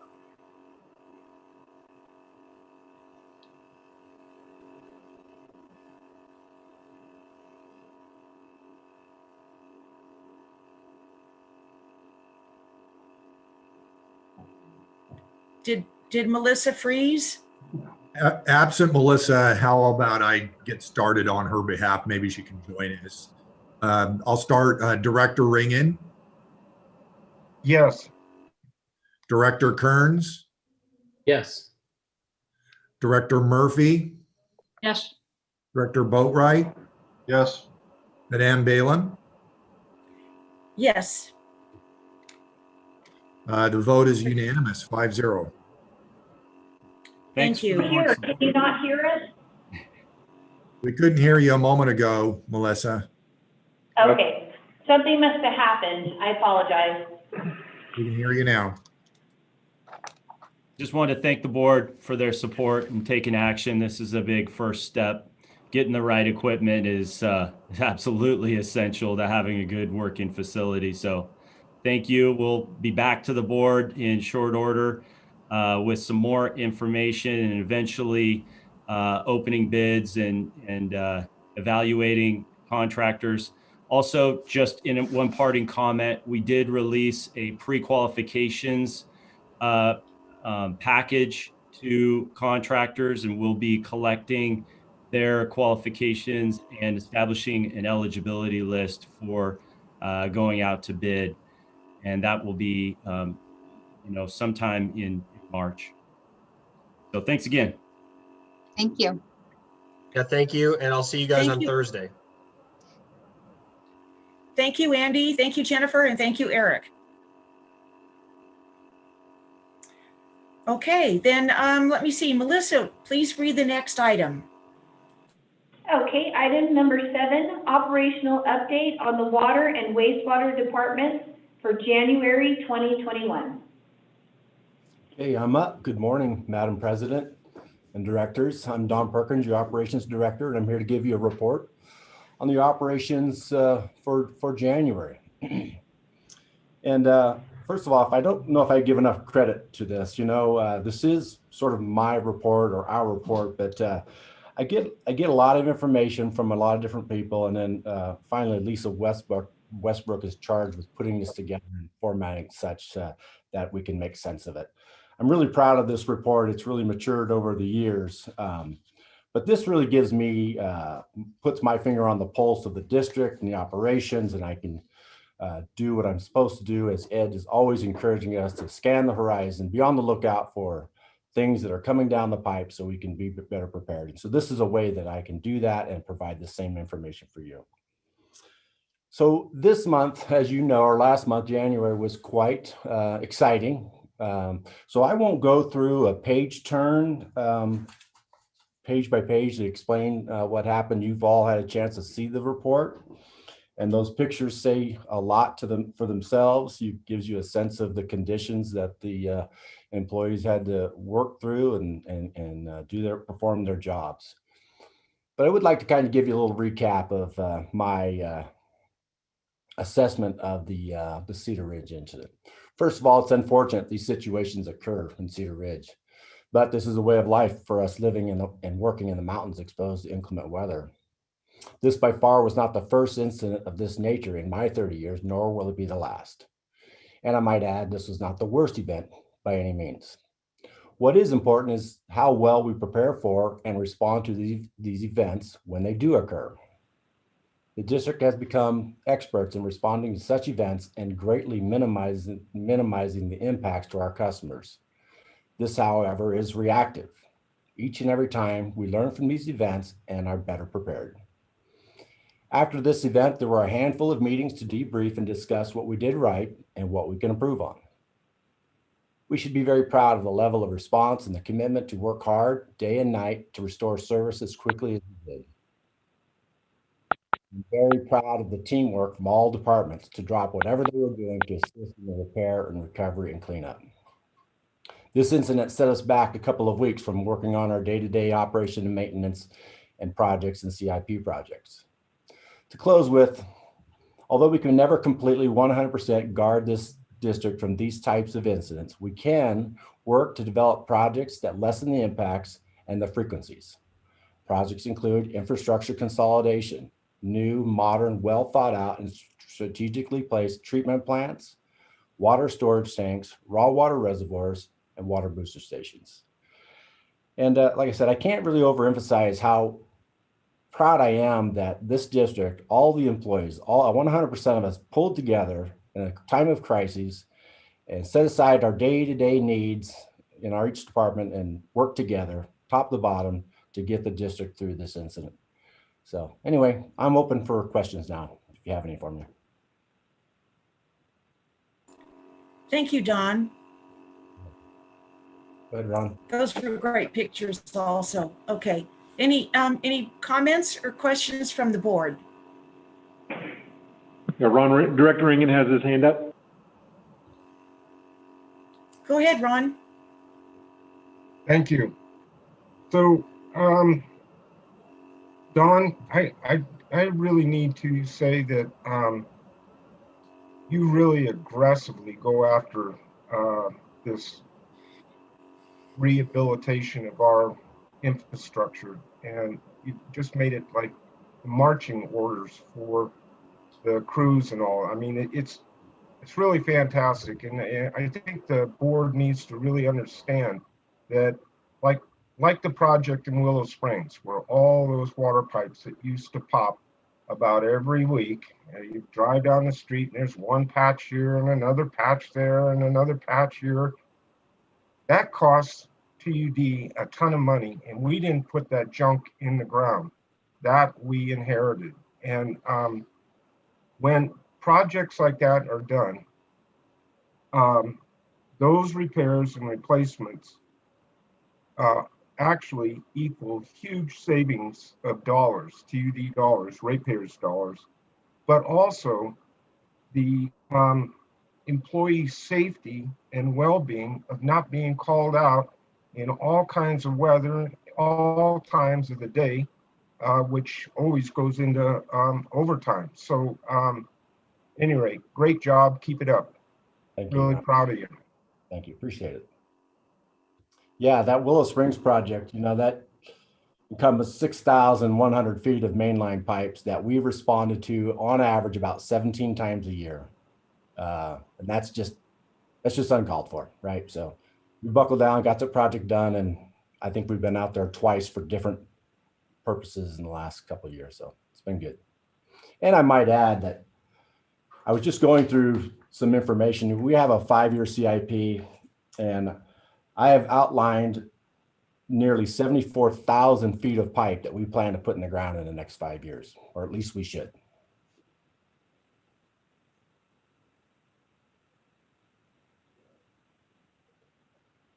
Thank you, Director Ringen.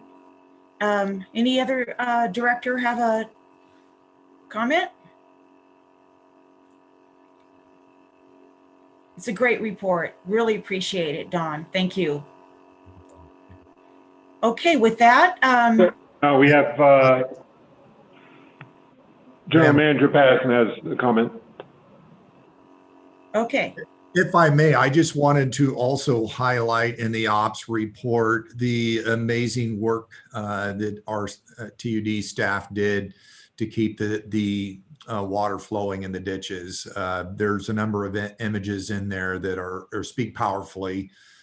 This is a pretty normal occurrence, but it is highly dangerous and I think a very difficult, challenging job to be able to float water, ice, and debris in these ditches during the winter. And I just wanted to recognize our staff that does this in extreme conditions, day in, day out during the winter, and just about every winter, but especially this recent atmospheric river storm over the last month. They're very enormous challenges, and I wanted to recognize our staff for doing that. I hope you did go through and take a look at those images. Our goal is Mr. Perkins pointed out, and as Director Ringen has indicated, to aggressively go after CIP and look for better ways of doing things. And one of the ways that we can minimize this risk and danger to our employees for floating snow, ice, and debris is consolidating to the regional treatment plants and looking for ways to minimize the usage of ditches for raw water to those consolidated regional plants. So hopefully they won't be out there in the middle of the day or the middle of the night floating snow, ice, and debris someday. But for now, that's what we do. But I wanted to recognize those employees because that is an important job. Thank you.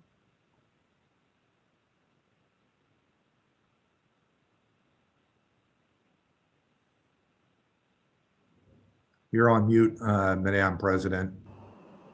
Further comments? Corey, any comments from the public? Not at the moment, no.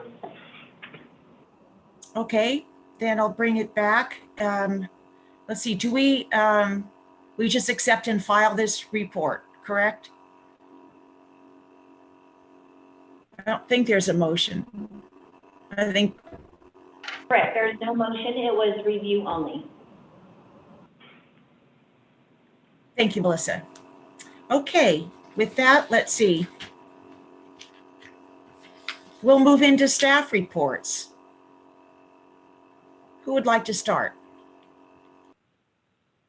Just a reminder to the board, Thursday, upfront tour of the Sonora Regional Wastewater Treatment Plant. You'll get a very close and personal tour of the existing facility. We have a team of our engineering staff, our operations staff, and Mr. Andy Komar. So you will get a great presentation by experts and people that actually do the job. So always an exciting time touring a wastewater treatment plant. I've been doing it for many, many years.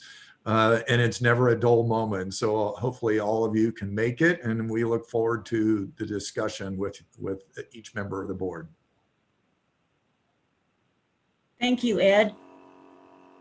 Any other staff have anything to add? Okay, then I will call for directors' reports. Who would like to go first? Start. Oh, go ahead, Director Patch. Thanks, David. I'll go after. Yeah, I just wanted to say that since the last meeting, we had our Finance Committee meeting on the 10th. I thought it went real well for our first meeting, and we On the regular business, there was quite a few items that came out of our finance committee, and I want to give a shout out to Mr. Sheffield and his staff, and also President Balin for attending that meeting and being a part of that finance committee. And I look forward to participating in it in the future. Thank you. Thank you, Jeff. Director Kearns, that was good. Okay, let me see. Director Boatwright, would you like to go next? You have anything to report? I'm just looking forward to Thursday's special board meeting, and no other reports at this time. Thank you, David. Director Murphy, anything to report? No, but I'd just like to thank staff for all their work preparing for the committee meetings. I think they've been really fabulous and have helped streamline our these meetings, the bi-weekly meetings. So thank you very much. Really appreciate that, and really appreciate all the hard work you guys put in. Thank you. Thank you, Lisa. Director Ringen. Okay. On 2/10, I attended the Finance Committee meeting as an observer. Also on 2/10, I attended the Tuolumne County Natural Resource Committee meeting. On 2/17, I attended the T. Stan Irwin meeting. As far as the T. Stan Irwin goes, we just got this great news that the Twain Harte Community Services District was awarded $3,748,000 for a joint stormwater enhancement project throughout Twain Harte, and it's going to be done in conjunction with Tuolumne County, who was tasked with replacing all of the rotted out drainage lines that go throughout Twain Harte. And I can't really get into all the aspects of this, but it is a phenomenal project that goes all the way from controlling and utilizing the stormwater for positive uses to education for the community and the schools, which the water that gets processed through this situation actually is going to help with the Phoenix Lake water, because that's where it ultimately ends up. So once again, the T. Stan Irwin has brought the bacon home for the community, and I just couldn't be more proud of that group. They brought millions and millions and millions of dollars to this community that never could have we found. Okay, I have some issues that I would like to bring up to the board and others. I guess ultimately what I'd like to see happen is for President Balin to put these things or assign them, let's put it that way, to the proper committees for further discussion and hopefully some positive action. So my first one is something that's really stuck in my craw, and that is the half-completed Phoenix Lake Restoration Project, including the elimination of public access, education, and recreation components, amounts to a colossal failure to not only the TUD ratepayer, but the entire community by the TUD general manager and staff. TUD probably will not get another bite at the apple, and if so, it certainly will be at an incredible major cost to the TUD ratepayer. After the grants were arranged and awarded through the T. Stan Irwin, there was enough money to properly perform the entire project as laid out by then TUD engineer Ted Allen, when he presented the project to the T. Stan Irwin Water Advisory Committee. The Phoenix Lake project should have become an absolute priority because the grants had deadlines as to when the projects needed to be started and completed. The only things more important than the Phoenix Lake Restoration Project, besides day-to-day TUD operations, would have been the PG&E acquisition and obtaining the Bureau of Reclamation New Maloney's water agreement. However, it appeared to me that a lot of time was allowed to pass, and there was one excuse after another as to why we couldn't get approvals from various government organizations to get the Phoenix project underway, right up to the point the grants were almost lost. If TUD doesn't finish the Phoenix Lake Restoration Project in its entirety now, how will TUD gain access to do the remainder of the very necessary job in the future? Where will the dredged out spoils go if they're trucked out, which that would be a horribly large major expense? And will the reservoir have the capacity to serve the TUD ratepayers during a drought period that may occur in the future? Which brings me to my next big concern, and that is the Tulalip Golf Course reclaimed water deal.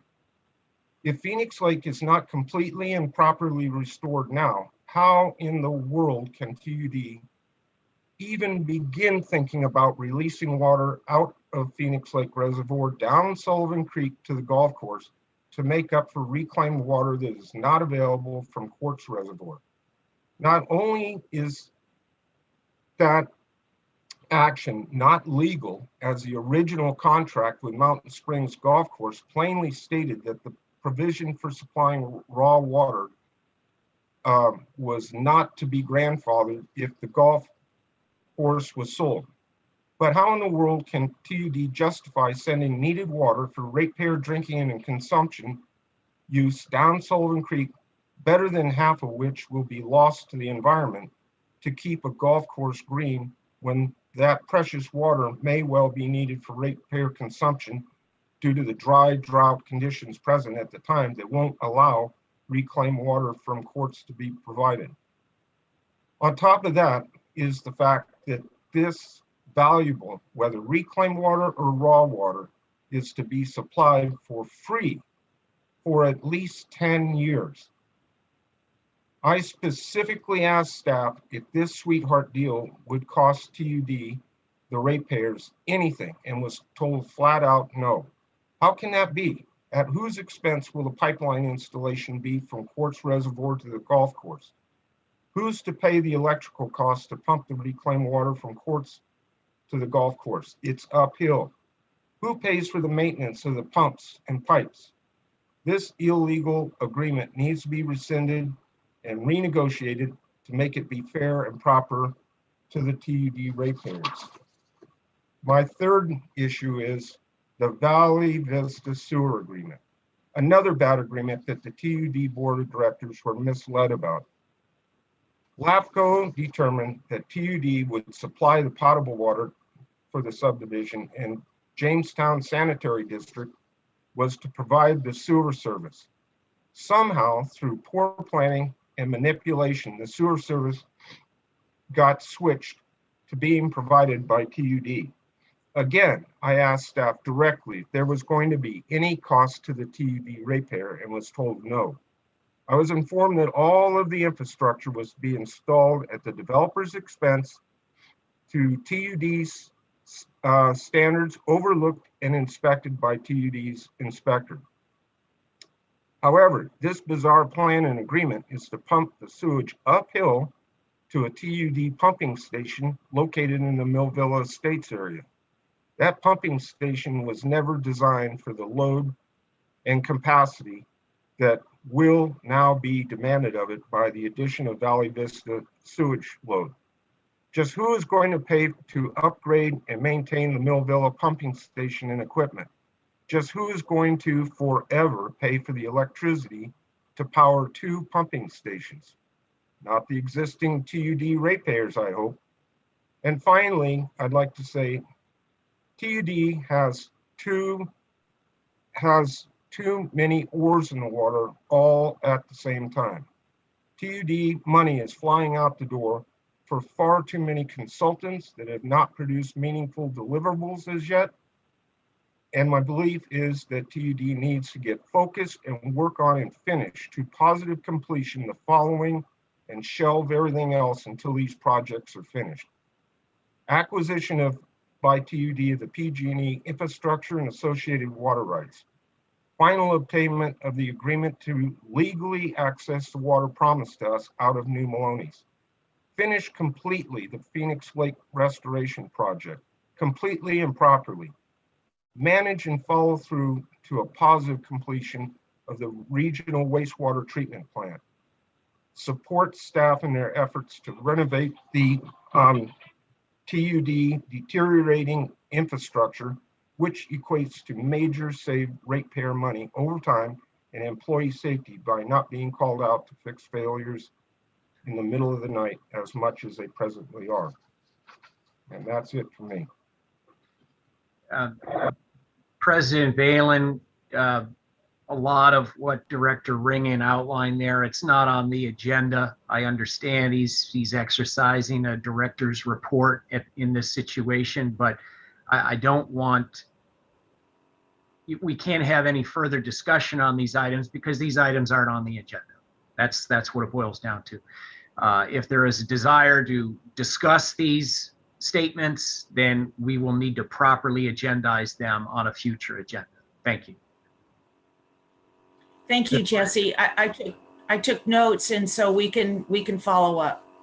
If I may, just for the public that's in attendance, as the general manager, we need to make a comment that a lot of the statements that Director Ringen made are not necessarily correct. We support Director Ringen's concerns, and we will look forward to addressing those in properly agendized items. Thank you. And another role for the committees, at least for an example, the water committee that's coming up is for us to take, is for the board to get educated and advance some of these things with a clearer understanding. So we'll follow up on these items, Director Ringen. And President Valen, if I may, 3 of those things that Director Ringen brought up were I was directly involved in. So I do take issue with some of the characterization there. We can defer that to committee. But all of those 3 projects had board approved agreements. So we're happy to bring those agreements back to committee and examine the project record and how the board arrived at taking action on all those. And if there needs to be a change, then staff is prepared and ready. Thank you, Eric. You're welcome. Oh, Director all right. Murphy has her hand up. Oh, go ahead, Director Murphy. I just have a question on process, and I guess this is for Jesse. If we want to, because it came up when Sandy, a member of the public at the beginning, was addressing the Phoenix Lake, and we said we wanted to refer that to the water committee. I understand that wasn't agendized. Are we able to make a referral to the water committee on that at this time, or does it have to become an agendized item for the next meeting in order to get sent to the water committee? The committee is still a Brown Act regulated entity. If the board wants to move it to committee for discussion, preliminary discussion at that time, that's fine. And then any future decision or further discussion should then be brought back to the full board. And what is the process on doing that? Is it need to be a motion, or is it a suggestion, or? Right now, President Valen controls the committees and the assignments. So is that your question? Yes. Okay. Yeah. Sounds like I answered the question. Okay. Yeah. So at this point, President Valen could refer the Phoenix Lake that was requested by the member of the public at the beginning and then re-brought up by Ron Ringen right now. She could refer that to the water committee to dig into further, and then it'll come back to the main board. Yes. Okay. Great. Thank you.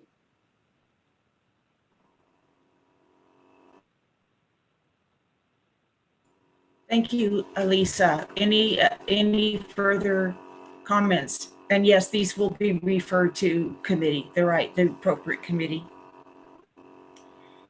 Okay, I have a couple of announcements very quickly. The vote for the Mountain County, we had a group of folks that were running, 3 incumbents and some others. And just to let you know that the vote closed, and the 3 incumbents, myself, our Supervisor Randy Fletcher, and PCWA's Mike Lee will continue on, and we will continue on with Jim Branham, the interim director. So we're very thrilled about that. And I want to thank TUD for supporting all of us as we go forward. So thank you on that. And then the last one was, I wanted to thank a big shout out to staff for really helping run the 18th very, very smoothly. I think that was the first time, at least in this county, that we had TUDs call a meeting to order, the Board of Supervisors calling a meeting to order, and the city. And next time I would like to expand it and definitely include the Twain Harte Community Services District as part of that. So I've been getting very positive feedback, but it was like herding cats. And I just really want to thank Melissa and Corey and all the support staff at TUD. That was the very first. And I was really proud of TUD. Thank you. Any further comments before we go into closed session? Any member of the public have any comments before we go into closed session? Not at this moment, no. Thank you, Corey. Okay. So we'll go into closed session. Melissa, shall I read the closed session verbiage? Correct, that is correct. Okay. So closed session, item 6, closed session A, public employee performance evaluation pursuant to Government Code Section 54957, position general manager, and B, conference with real property negotiators pursuant to Government Code Section 54956.8, property APN 085-050-001 et al. Agency negotiators, Ed Pattison, general manager, Jesse Barton, and Tom Johnson. Other party to negotiations, Mike Schoner, Pacific Gas and Electric Company. Under negotiation, price and terms of the payment. And would it be possible to discuss that item first, the real property negotiation, because of the fact that we have Jesse here and we have Tom, I believe. Yes, you may, President Balin. Yes, you can rearrange those. A simple board vote just to rearrange the agenda in that manner would be appropriate. Okay, a simple board vote on that. All those in favor then of moving the PG&E negotiations first, and then we will do the performance second. I move that we rearrange them. There we go. Thank you. Who's the second? Second. Okay, Lisa's made the second. Melissa, would you like to call for a vote to rearrange the agenda? Director Balin? Aye. Director Boatright? Aye. Director Kearns? Aye. Director Murphy? Aye. Director Reagan? Yes. Motion passes 5-0. And before the board goes into closed session, we'll solicit public comment on these 2 closed session items before the board goes into closed session. Is there any public comment, Corey? Not at this moment, no. Okay. Very good. Okay, we'll move you to closed session now. Thank you.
So I'd like to call the public portion of today's meeting back to order. And it is 2:43, and I would like to report that Director Ringen, were you shaking your head?